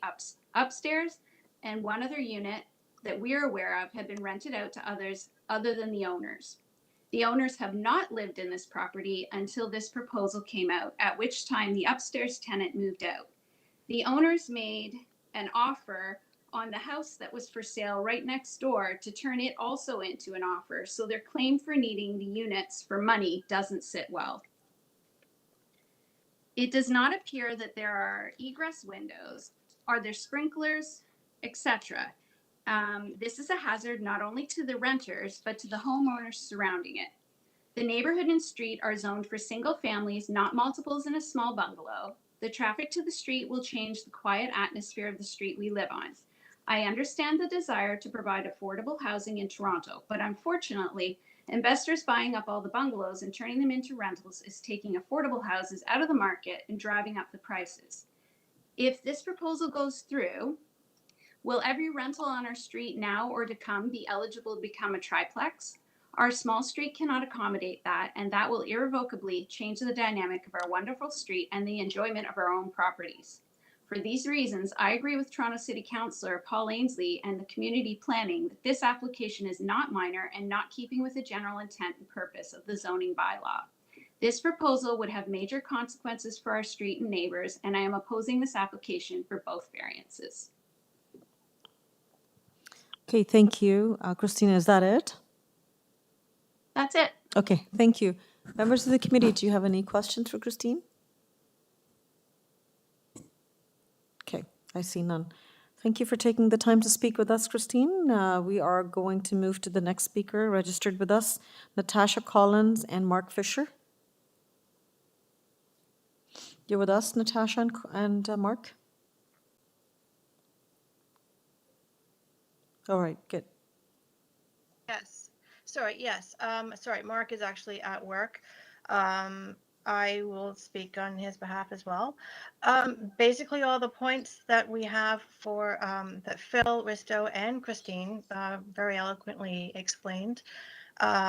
We have the same issues also. And as on the outside, we see that the issues with the parking is actually quite a major issue. Our street, I don't know if you can see from the Google street view, is actually quite narrow, and it is not uncommon actually for when cars are parked on either side of the street for the garbage truck to actually honk to get somebody to move, or the snowplow and those kind of things. So we have had several issues, and Christine mentioned this also with the ambulance to our neighbor next door having to navigate that. So street parking is definitely an issue, and this is a narrow single lane driveway that they have. So parking cars side by side is not possible on that driveway. And yes, with the kids on our street, having low visibility is quite the issue as well. It has actually been quite embarrassing with that house on our street, with piles of garbage and other nonsense strewn about. And because they are renters, they have no pride in property. So it just becomes basically an embarrassment and a mess for the rest of us to stare at for weeks until the garbage is actually picked up. And our street is a quiet, and we try to take pride in our homes and our property. And this has not been the case on this house, and we feel going forward this is going to be the same issue as well. So those points, as also with the points that Christine Trill and Risto already made earlier today, then that's basically how we feel, and we're not we do not think that the use of this property in this area is what we want. It's gonna, sorry, it's just not gonna keep up with in keeping with our neighborhood and what's actually happening on the street. And this, yeah, like they said, this will create a precedent, and then all our bungalows will turn into triplexes. And this is not what we want for our neighborhood, and our neighborhood can't support this. So that's basically all I have to say. All right, thank you very much, Natasha. Members of the committee, do you have any Thank you. questions for Natasha? Okay, I also want to mention that, Natasha, we have received your written submission as well, and it's on the agenda. Okay. Thank you for taking the time to speak with us. We'll move on to our next neighbor, Valerie Collins and Terry Collins. Valerie and Terry, are you with us?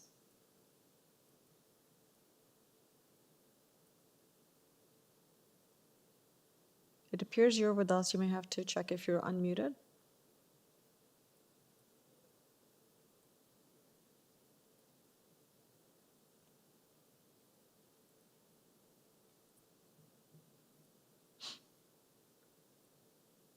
No? Oh, he's there? Could you let them know? Terry, you are unmuted. Am I? There you go. Perfect. It appeared that you were on mute. However, staff had unmuted you. Anyways, we have you now. Thank you very much for joining us today, Terry. Sir, you have 5 minutes, and please proceed and let us know what your concerns are with this application. Actually, I agree with everything that's gone before. everybody's covered all our points and nothing's sort of been missed. It's only the fact that when people do park there, or these residents, they come in and there's generally more than one person living there in these kitchen, whatever.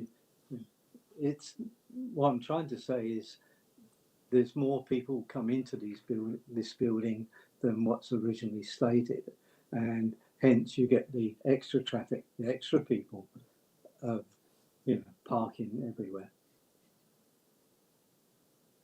and the noise is quite something at times because the people just don't care about the property either as well. Nothing gets cleared up or anything like that. So I've got no more to say, so thank you very much. Okay, thank you very much, Terry, for taking the time to speak with us. And I totally hear your concerns that you echo with what other residents have stated here. Members of the committee, any questions for Terry? All right, I don't see none. Thank you. We'll move on to our next speaker, and that would be Jason Tetrald. Are you with us, Jason? I am here. Okay, thank you, Jason. hear me? So, yes, I can hear you quite loud and clear. Sir, you have 5 minutes and your time starts now. Thank you very much, Madam Chair. I appreciate this opportunity. I do want to address some of the items that the homeowner or the applicant brought up in the original deposition. I would suggest that this property is in fact not owner occupied. It may be owner occupied at this very moment, but at the time that this property closed, it was not owner occupied. Financing registered against this property would suggest that the owner has used additional collateral to secure this property, and that would suggest to me that the owner possibly owns multiple properties. So it's the water is muddied in terms of what is owner occupied and what is not. I would suggest that this property is not owner occupied, nor do we have control over the future of whether, once this committee decides that the owner may in fact vacate the property, and there's really no recourse, to the community with regards to that. In terms of the proposed plan that is in the future for the zoning for this area, that is proposed and it has not been approved. So it could suggest that in the future, this type of zoning requirement may not be applied to the street or this community. So to suggest that the client wants, or the applicant wants to sort of get in, before this particular proposal is approved, I'm not so sure is a good point to make, because ultimately at the end of the day, zoning for single family residential properties in this neighborhood may not be part of that proposal. So I think it's important to point that out. At the end of the day, triplexes or multiplexes are really not part of the fabric of this neighborhood. The neighborhood is in fact a single family residential neighborhood. And often some of the points brought up by the other individuals making comments today are quite true, in the sense that these are single family dwellings. The enjoyment of the neighborhood and the intent of the spirit of the neighborhood is single family dwellings. And not multi-residential. We have multi-residential properties on the tertiary of this community. We have rooming houses on the tertiary of this community. But in terms of in the center of the community, this is typically not a proposal that has been approved in the past. And I don't think that the applicant's recommendation reparking is really an accurate representation of the current situation. The applicant, or prior to the applicant's purchasing this property, there are some soft landscaping that was added to the property to widen the driveway. But despite that soft landscaping, you're parking on pavers. Cars parking in this driveway are still parking partially on the grass. And in terms of in winter, when snow removal is required and snowbanks are now shoulder height or hip height, being able to park 4 cars in this driveway is just simply unrealistic. We currently have several rental properties on our street, and I suspect that with recent sales on the street as well that have not been actually transferred yet, there'll be more rentals added to our street. The rentals have caused parking issues for sure. And it's sort of akin to a slalom. The pictures that you showed earlier showed, there's a car parked in the street. The garbage truck couldn't get down the street and left the garbage cans in the middle of the street. So this sort of scene that we see is very common on our street. And cars are parked not only on either sides, but actually beside each other. And there's been instances where you couldn't even get down the street because you can't fit between the two cars. Right. So that's another issue. And we don't have sidewalks, and it is a narrow street because the community was developed as a garden-based community. There's pathways that connect all the streets, and these streets are quite narrow. That being said, the issue coming down the street, and certainly emergency vehicles is definitely an issue. There was an ambulance adjacent to this property, 5 days ago. So it does occur. Fire trucks come down our street. Ambulances come down the street. We have a lot of elderly people that live on our street. And I would be absolutely heartbroken if an ambulance could not come down the street because of cars parked on the street, obviously. The current landlord has already listed both units for rent. So when this property was purchased, according to MLS, the landlord did in fact, put both units up for rent. Those units or those rental units were then terminated. So the intent of the applicant was always to rent both units, right? So despite the decision of this panel, I don't know what guarantees the neighborhood can get to ensure that both of these units are not in fact rented in the future. In fact, all three units to be quite fair. So I hate to interject here, Jason, but your time's up. Sorry. Yeah, just to maybe a concluding sentence, and then we'll take it forward. Yeah, at the end of the day, I think I would agree with most of the individuals that have spoken today, being that a triplex here does cause issues with garbage. It does cause issues with enjoyment of use of your own property. Past tenants in this property have clearly indicated that there are significant issues potentially with tenants here that actually have an impact on the enjoyment of residents, right? Of which the landlord has no control over. Okay, and I think that's also an important note. And clearly, by the fact that so many people are providing depositions today, I think says a lot about the community. I think it says a lot about the people and the concerns that the people have with this proposal. Thank you very much. Thank you very much, Jason. I appreciate the time you took to explain the concerns, and you articulated them quite well. Just one thing I want to clarify, that whatever decision the committee makes today and what happens in the future would not be something that it's in our control. If, depending on what the decision will be today, and in the future, if you observe that it is not being implemented, or you see something unusual, you can always reach out to the city, and that's something we can't help you with today. All right. So on that note, any questions for Jason before he leaves? Okay, I see none. Thank you very much, Jason. I think that was Jason was the last speaker on our list. I do not have any more residents here. So let's go back to Myron. Myron is the applicant, also the owner. So Myron, you heard the concerns laid out by the residents. How would you like to respond to those, please? And you have 5 minutes, sir. Thank you, Madam Speaker. Madam Chair, excuse me. I would like to take the opportunity to address all our neighbors' concerns. One of the common concerns that we've heard is parking. Concerns of multiple cars parking and parking on the street may have been true in the past, but we have not parked on the street overnight since purchasing this property. If there is ever an example of someone parking on the street from our house, please do let us know. We want to live in a neighborhood and a community, not have someone go and complain without bringing the concerns to us. I'll be welcoming this constructive criticism on us if there's ever an example of cars parking on the street. In terms of cars parking side by side, that is correct. Their current neighbor or current tenant, excuse me, is parked on the side. He did ask us if it's okay to park on the side until if we get permission to rent out the third unit, then we can follow the process of parking in a straight line. If this is a concern with Phil, yourself, and also with Risto, both at 27 and 29, I appreciated you bringing up this concern, and we will speak to the tenant to ensure that we park on a straight line as to not intrude on your enjoyment of your view. In terms of the next item is upkeep of the property front yard. Now, I understand that the grass may have not been kept up to date with previous owners. This is before our purchase. But since we purchased it, we ensured that snow is always cleared and the grass is always cut.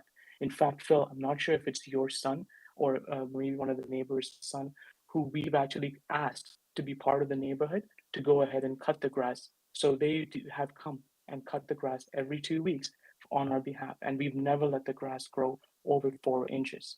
I believe that's to keep in with any of the requirements. Now, also, Christine, you're at 29 Nuffield. Your lawn is simply way above average. I give you kudos to that. Your Kentucky bluegrass. I cannot match your beautiful lawn at this time. I will, however, make every effort to make sure that our grass is consistently improving.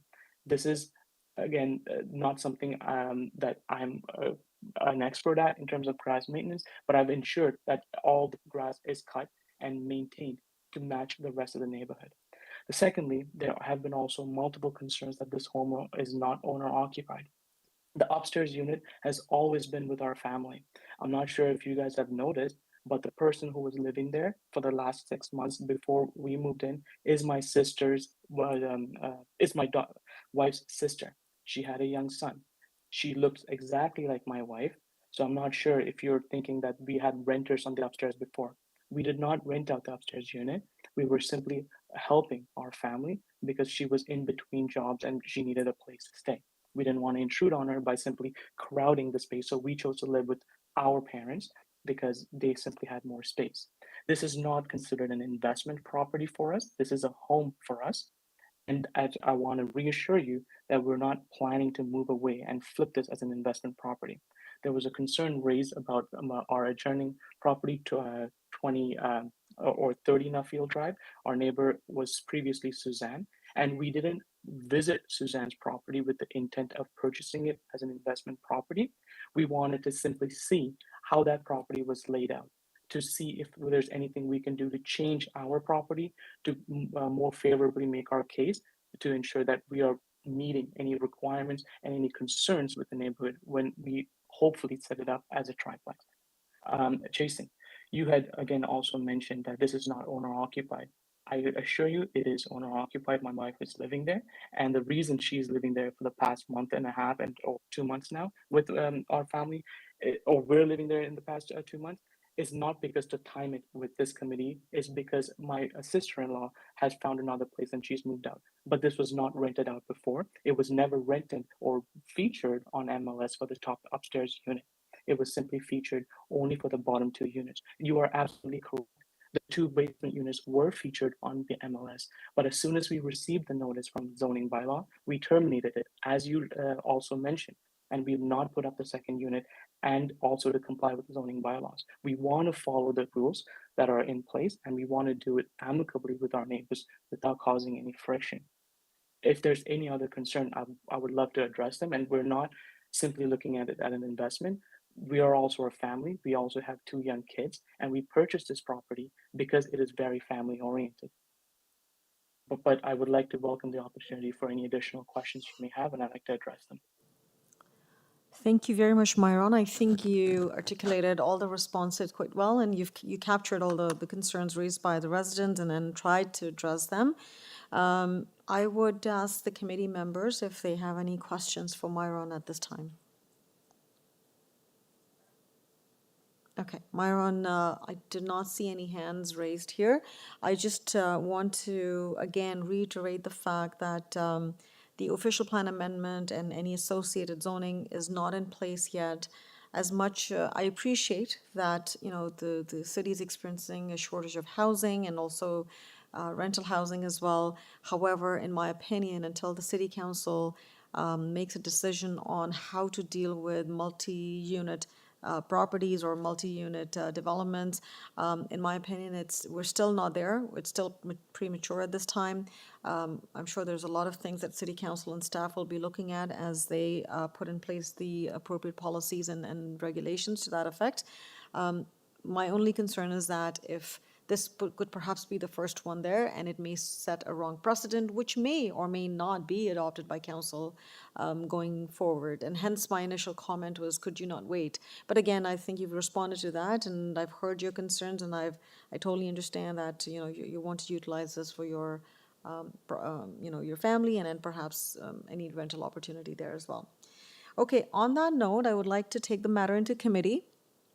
Thank you to all who took the time to speak with us today. I appreciate the diligence in dealing with this matter. Now, committee members, any thoughts, any deliberations, any comments amongst the panel members? Member Said, go ahead, please. Thank you, Madam Chair. We have already discussed in detail, but my thoughts are thank you, Myron, and thank you to the neighbors for their participation. Myron, you have done a lot to address the concern, or you are going to address the concerns of your neighbors, whichever is possible in your hands. And but you know, there are certain things which you cannot control as far as the bylaws are concerned, or this street is a narrow street. Of course, you cannot do anything for that. There are no sidewalks there. Again, this could be an issue.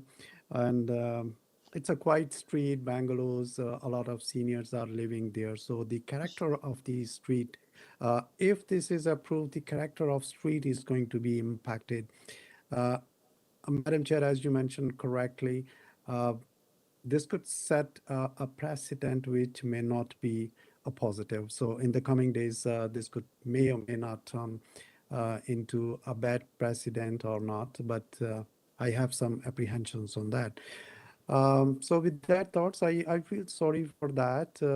Things are not entirely in your control. Still, you have an option. You can wait. You still could have one secondary unit in the basement. That's a good idea. And you can think about that. Could think on that if you want to make some financial coverages out for the mortgage and all that. So that could be another option still available with you to think on that. So that's all my comments, Madam Chair. Yeah, it's a great suggestion, Member Said, although it's not our position to provide advice. But yeah, I mean, second suite is permitted.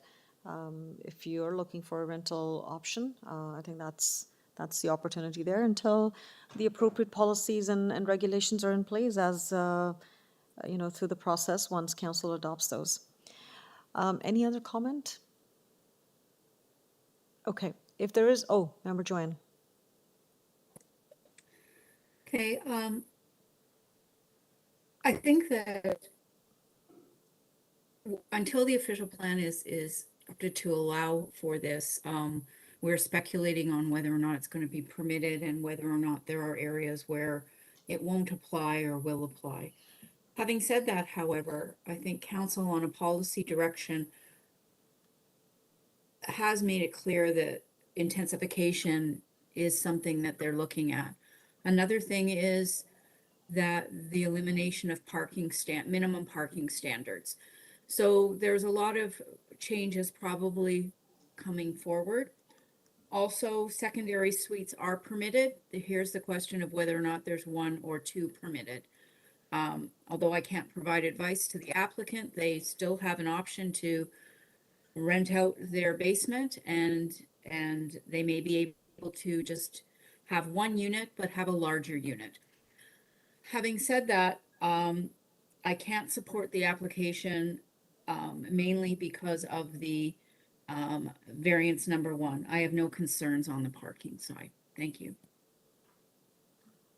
Thank you very much. I echo your comments as well. As I previously iterated, I think it would be, you know, jumping the gun at this point as much as the provincial direction is and the municipal direction is on intensification and all those, you know, to address affordable housing. But I don't think we're there yet. And I think the impact of all of this is still being assessed and looked at. And then hence I think this would be a little premature. So on this note, I think we had a good discussion, deliberation. Can I have a motion on this application, please? Member Said, please go ahead. Thank you, Madam Chair. As I mentioned that at this point of time, triplex is out of character of the street. it's not fitting into the fabric of our culture or the street character. Therefore, Madam Chair, I move the motion for refusal of this application. Okay, and can I have a seconder, please? Member Gary, please go ahead. Yes, Madam Chair. Second that the motion to refuse this application. Thank you. And all in favor of this motion? The motion's carried unanimously and the application has been refused. Thank you to all who took the time to speak with us today.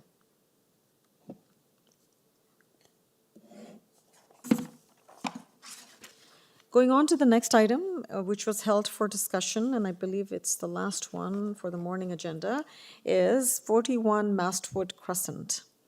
Item 7, 41 MASTWOOD Crescent, and can we have the applicant, Kevin Lowe, please? Only the owner? Okay, so Kevin Lowe is not there.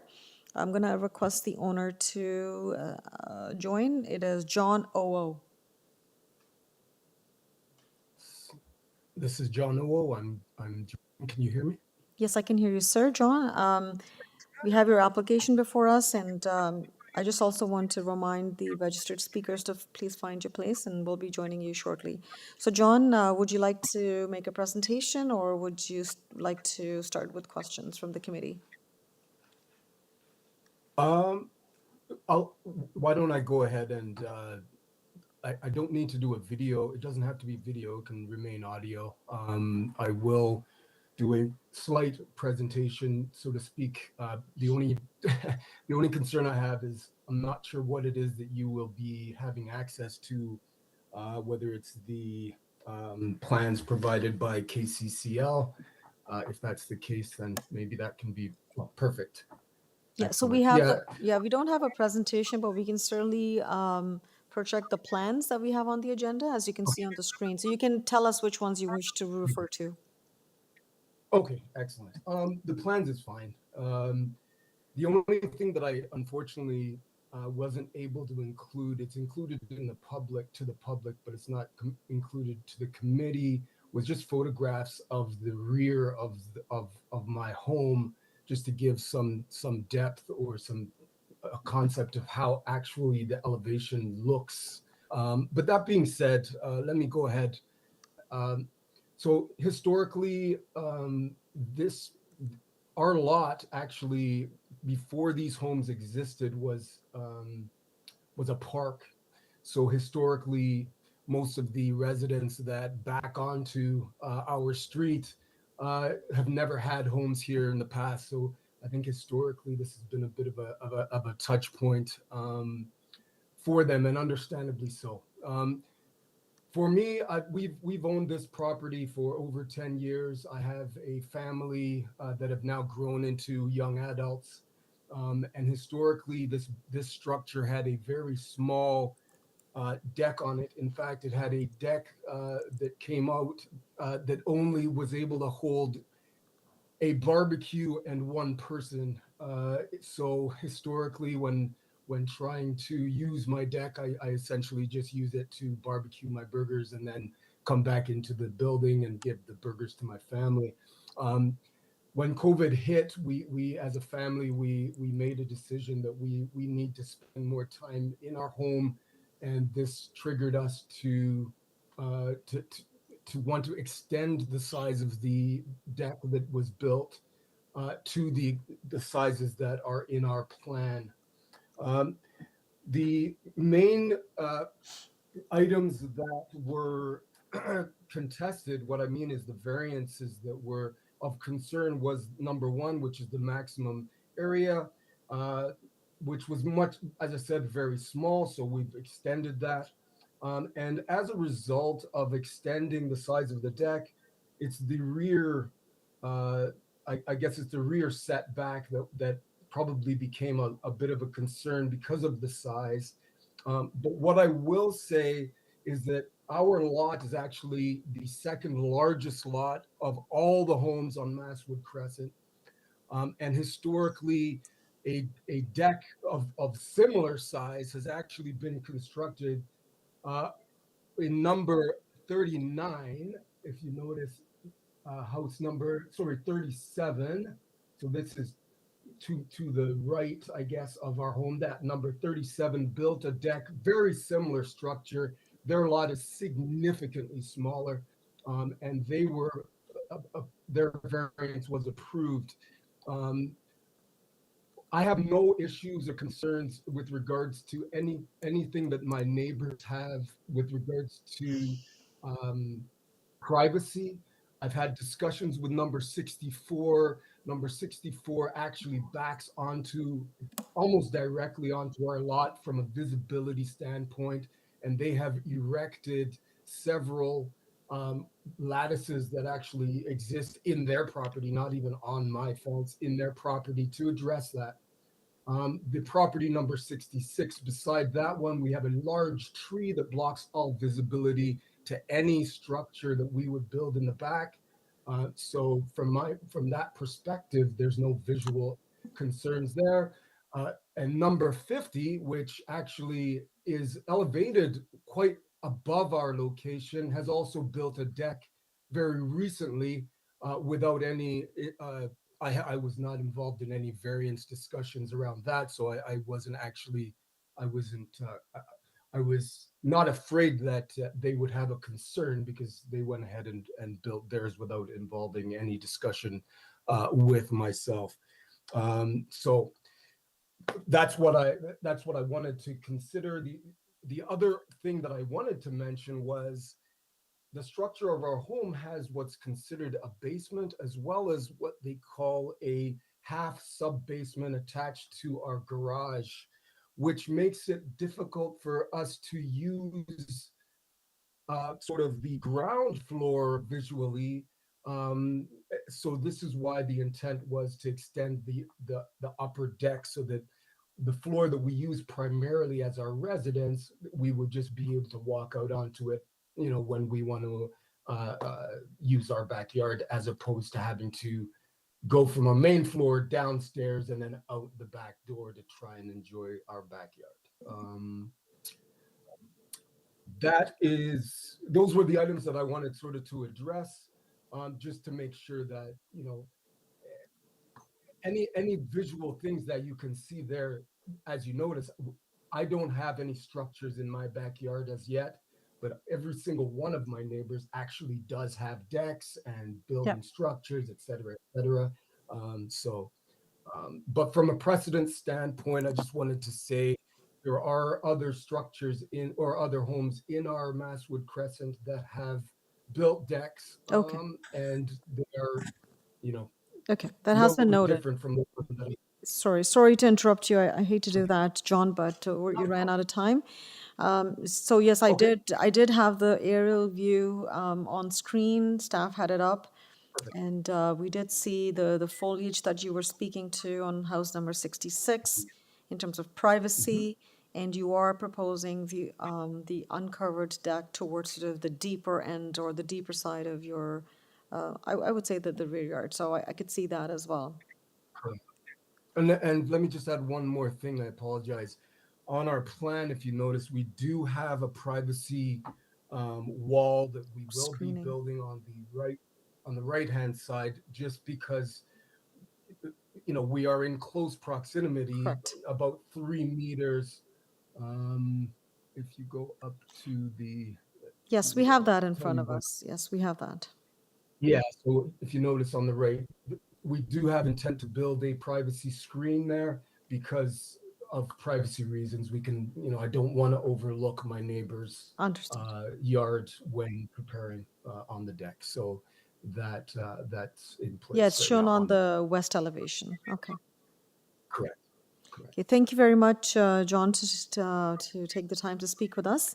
Members of the committee, do you have any questions for John? Any clarification or anything? I don't see any hands yet. Okay. All right, John, we will move on to speak with our neighbors, and as questions arise of those discussions, we'll come to you. So the first registered speaker is Arthur Krosik. Sorry, my apologies if I mispronounced your last name, sir. Arthur, are you with us? Can you hear me? Yes, I can hear you now, sir, and you have 5 minutes. Your time starts now. Thank you. My name's Arthur Kravchuk. I live at 64 Broadbridge, directly behind 41 MASTWOOD Avenue. I did see the proposal for deck platform extending approximately 6 or 7 times the allotted deck size, meaning from starting from a second story height, and as well as the rear setback does approach or encroach 3 or 4 times the allotted size. My only thing is just with privacy, just going down the road, it's setting a precedence for this size. I'm not opposed to the deck itself. I'm just concerned more about setting up privacy in some way. I did have 2 large trees in my backyard, which is shown on an aerial shot. And during the last storm we had a couple months ago, I did lose those 50-foot trees, which was our main privacy screening between the 2 properties. Yes, I do have lattice partitions put up in my backyard to prevent some of that. Just wondering, with the drawings shown, it's just more of the deck size and design more itself than the actual privacy and what's going to be shown there. It's if down the road, if we want to put a pool in, I do have 2 small children. When you do stand on a deck at a second story height, it is slightly lower because they are at a lower elevation. But if you are on that deck, you will look directly into my backyard. So just going forward, I would just like some kind of commitment to showing some kind of privacy screening or trees, bushes. I'm not sure what the resolution of that would be, but that's just my main point there. Thank you. Okay, thank you, Arthur. So as I gather, privacy is your concern. You're not, I guess your concern is not so much with the platform or the size of it, but it's mostly the privacy issue as it relates to your backyard, correct? That's the main point. Yeah, it's just, John at 41 Masswood does have a larger lot and, fitting, it is a larger deck for that size of yard. Would it be allowed, setting going forward down, the houses adjacent to them? I don't know if that'd be fair to other neighbors because they are in closer proximity. Understood. 37 or 39 that was mentioned, it is a smaller deck. Now, percentages of coverage in the backyard compared to John's, I don't know what the comparable is, but it is 50% of the less of the size. So, okay. I'm not opposed to a deck being erected. It's just more of the privacy going forward. Understood. Okay, thank you. We'll let John speak to that, and we'll thank you for your time, sir. Any questions for Arthur? Okay, I see none. Thank you very much. Our next speaker is Brianne Bosevsky, please. Hello, Brianne, you with us? Can you hear me? Yes.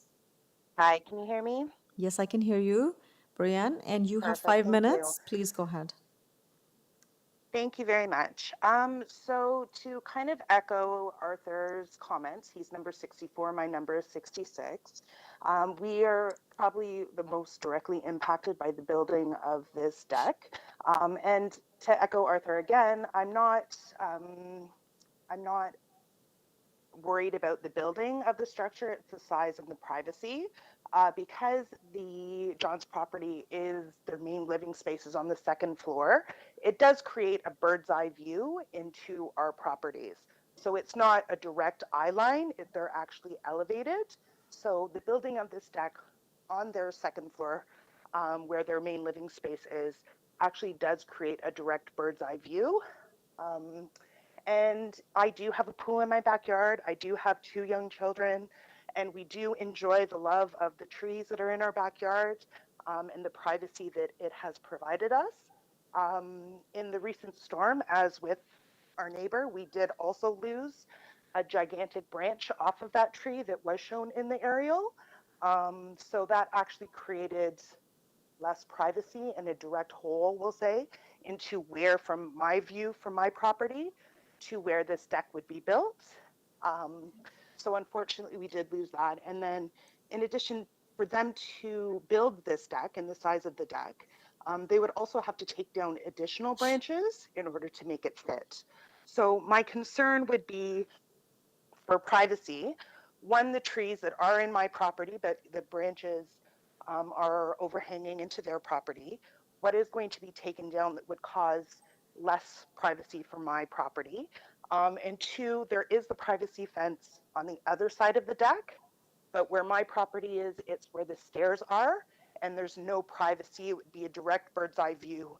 And yeah, it would be quite impacting on our property and the enjoyment of our backyard space and pool area. Okay, well, thank you very much, Brianne. Now we will certainly see what John has to, or how he responds to the concerns that you've raised. Any questions for Brianne, committee members? Okay, thank you very much. Going back to John now. Hi, can you hear me okay? Yes, I can hear you, John. So, John, you heard both Arthur and Brianne express their concerns. Yeah. How would you like to respond to it, sir? And you have 5 minutes. Yeah, for sure. No, first of all, I'd like to say I know both of them, and I understand 100%, maybe 150% of their concerns, because I mean, I share them. I also, I'm very private. I do not, I don't, I don't like to be viewed either. So Arthur's correct. We did lose a couple trees there, and it is our plan to address that either by, planting 1 or 2 new trees, but I would like to probably, I'll do that in discussion with Arthur as well, just to come to an agreement as to kind of what will work. So I definitely will address that from a landscaping perspective. Brianna has the same concern. Fortunately, that tree didn't fall, so there is quite a bit of coverage right now. Yes, a huge branch was cut down, so it kind of opened up a wee bit of a hole there. And she's right, when we construct this, we will need to trim some of the branches there. What I will be doing is making sure that the only trimming is happening due to the construction requirements, and not in any way to deal with, less leaves. I'll try and leave as many leaves as possible that are there, because she's right. If I was standing on my stairs after this is constructed, I could look over onto the pool. Fortunately, right now, the windows right now look directly at 66 as opposed to, look at 64 as opposed to 66. But if I was to sort of go onto those stairs, I would be able to look over. Now, during the construction of the deck, I'm not opposed to trying to put something that will provide some type of screening on the other side. So right now, the deck has screening on the west side. I'm not opposed to putting something on the east side if, for example, when we trim those branches, it's not enough coverage. I'm not opposed to trying to put something on the east side there where the stairs are. I'm not sure if you notice how it is. I just wasn't sure what could be constructed effectively enough. But I would be more than willing to talk to Brianne about, what we can do to try and alleviate some of those concerns. Because I'm with them there for sure. You know what I mean? So that's what as I said, I'm in this to stay, and these guys have recently moved in, so I don't want to make enemies of my new neighbors by any means. So I will do whatever I need to do to make sure that their privacy-ish concerns are addressed. With regards to the size of the deck, I have a family that, are adults. And if I have 3 children, myself and my wife, and we want to sit down on a deck, this is the reason why of the size of the deck. I want to stay here for as long as I possibly can, and I would like my family to be able to enjoy the back So this is why the size is what it is. But I will definitely address any privacy stuff. And as I said, the trees, it was a big tragedy when those trees came down. So it is definitely our intent to plant more. The only thing is it takes a bit of time for those to probably grow enough to provide enough privacy. But as I said, I'm willing to discuss that with Arthur and Bree as well. So not a problem. Okay, all right. Thank you, John. I think that was very refreshing to hear that there's certainly the air of collaboration here and working together. Appreciate that, and I think that's a great neighborly gesture. So again, we won't get into the details of plantings or landscaping and so on and so forth. I certainly heard the residents. I see a lot of commitment from your end to work with them and to sort out the privacy issues. However, I just want to get a little bit more understanding. Again, I may be perhaps speaking out of turn here, but I just want to, while I have you, should the committee approve it? Should the committee approve this application? We're not there yet. Where exactly? Because typically what happens, John, in situations like this, the committee imposes conditions, for example, to install a privacy fence on certain sides of certain size, right? And a certain type. Again, I'm not sure whether the committee would be inclined to do that, but I just want to know that should that be a discussion point, where could you say those privacy fences can go and what type would those be? So for your, I guess, benefit and for everyone's benefit, we can have the plan on the screen so that we can identify exactly. Yeah, absolutely. So staff is going to pull up the floor plan. And I think that the drawing A1.1 will be a great one. And Eric, if you can zoom into that particular area, that would be very great. That would be great. And then perhaps you could tell us where exactly you're proposing or could potentially put a privacy fence. Okay, perfect. So, I mean, I'm not that technical when it comes to drawing, describing drawings, so I apologize. What I'm suggesting would be if you, on the east side, you know where that 3.66 meter mark is, we know that there's already in the plan a privacy screen going on that side. Correct. So what I'm suggesting is a similar privacy screen could then go on the other side. Now, I'm not suggesting it necessarily goes, it could go on the inside portion before the stairs, or it could go on the outside portion, where the stairs are going down. So a little bit more west of where those stairs are going down. So I'm proposing that I could put a privacy screen on that side to address the concerns of visibility into 66. That's what I could do. So that's where I think we could make an adjustment to the plan, just to put in maybe some secondary screening there. The only reason I didn't actually put screening there in the original design is because there is a giant tree there that prevents you from seeing into there. So that's the only reason initially in this design it didn't have that. But I don't see anything wrong with putting something up there on that side. The only thing I'm not sure about the front. I mean, the front it's not a covered deck, so I'm not sure what if I put screening across the front now, it changes the whole experience of the deck, and in my opinion, then it's no longer a deck. It would become more of an enclosed area. But I would suggest that I could probably put the screening on the other side as well. That could hopefully provide some. Now, if you notice though, so that reference there is better. It's probably easier to put the screen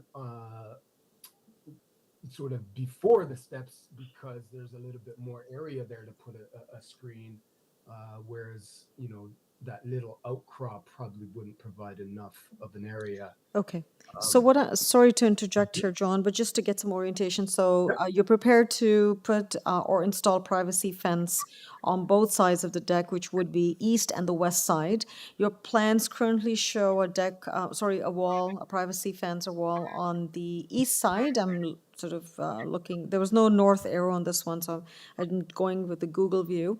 So on your east side, there was a proposed privacy fence as shown on the plan. You're proposing to install another privacy fence, whether it's on the outside of the stair or the inside, but a privacy fence on the west side as well. Correct. Okay, all right.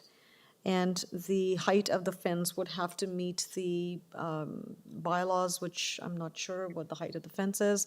But when you come to your permit stage, I'm sure that would be flushed out. So a privacy fence on both the east and the west side. So yes, staff, can I get some clarification?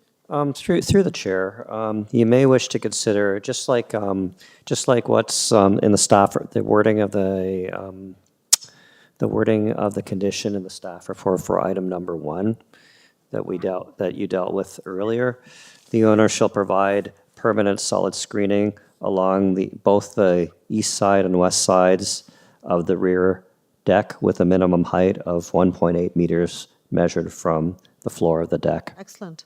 I think that really is You- going to work. That's the intent here, exactly. Yeah. And through the chair, you may wish to confirm that with the applicant. Of course, yes. And of course, the committee members as well. So on the same agenda, on one of the items, we had a very similar situation where there was a lower deck in that case, but for yours, it's a second-story deck, and the recommendation from community planning was to install a permanent solid screening along in that case, the west side, and measured to a height of 1.8 meters from the floor of the deck. Is that something that's going to work for you, John? So this is the only concern I have, because technically, if I wall up, both sides, visually now, I'm not sure what that does for me, because it turns it now into, a bit of a two-sided room, or one-sided room, or maybe two-walled room with a front section. So I just want to be clear on the structure that's required there. Can it be a decorative? Because there's various options. The one that I've selected there right now in the design was one that the builder suggested. It's just a sort of a wall, but there are other options, meaning there are decorative structures that are walls, but you're allowed to have things cut into them so that they have more favorable visual things. Is this something that is I just want to make sure that that's not something that I'm prevented to do if I'm supposed to put in a wall, if I can put decorative, if it can be a decorative structure. So I can't speak to the amount of decorative or being decorated, but based on some samples that we've seen, the idea is to provide a solid privacy screening. It doesn't have to be wood. It could be translucent, vinyl panels, or there's a plexiglass, not plexiglass, but sort of translucent panels available out there. The choice is yours as long as it is solid and permanent. Solid and permanent. Okay. Okay. Okay. All right. So that you Yeah, I can just see wanted through to it. clarify The idea is that wanted you to can see clarify the through it. language. Yeah, the idea is that you can see through it, so we keep it, the condition wording will be vague to keep it as solid and permanent, and then you can decide on the design. Okay. Okay, all right. But again, this is just a discussion point. We're not there yet. We are going to go into committee and then hear the committee's comments as well. So committee members, Not a problem. any thoughts?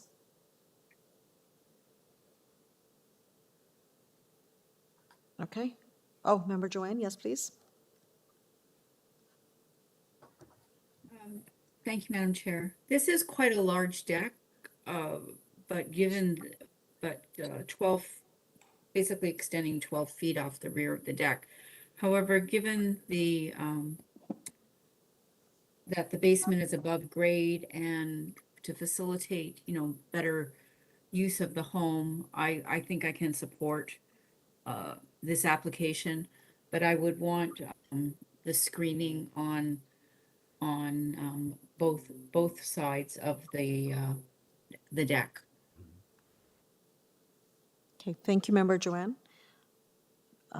Any more comments? Okay, I see none. All right, I think we had a good discussion on that. I'll take the matter into committee. I'm also cognizant of the time here. So committee members, if there are no further comments or questions, can I please have a motion?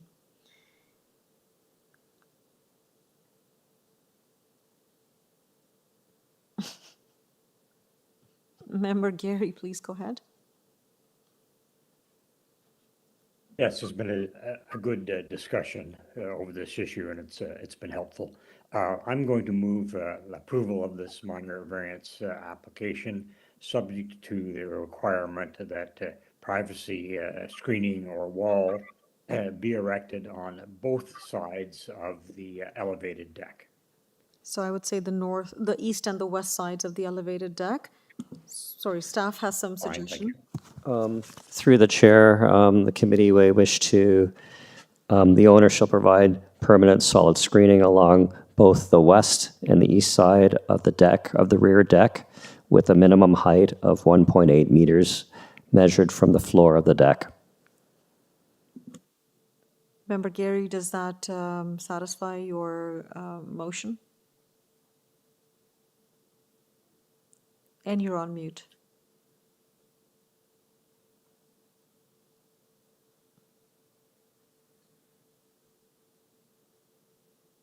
Sorry, a little computer glitch there. Yes, I think that's satisfactory wording. It covers the area and my intent. Thank you. Thank you very much. May I have a seconder, please? Member Joanne, please go ahead. I second and agree with the conditions. Thank you very much. And all in favor of this motion? The motion's, and all opposed? Members say the opposes the motion. However, the motion's carried and the application's approved subject to the condition. All right. Thank you very much to everyone who took the time to speak with us today. That brings us to the end of the agenda for the morning session. We have dealt with all the 17 items on the morning agenda. We are going to take a break and we will be back. Through the Thank chair. you for your time, Member Chair. Thank you very much, members. Much appreciated. Even though I ended up being the last one and had to stay the whole time, That's this has been a very educational process. Okay, needless perfect. to say. Thank you very much. Thank you very much. Through the chair, it's up to the committee members. Our afternoon session starts at 1:30. However, I'm cognizant that everybody, staff and panel members, need a break. So would the panel like to reconvene either at 1:45 or 2 o'clock? So all for 1:45. May I show a hand? May I show the hands? Okay. So 2 members for 1:40, 3 members for 1:45. Okay. All right. So majority rules here. I have some staff here as well for 1:45. So we'll reconvene at 1:45. So all those who are listening into, please stream onto or tune into the PM session for today's hearing, which was, it's the afternoon session, which was initially supposed to begin at 1:30 and it's now going to be at 1:45. So see you in about 35 minutes. Thank you.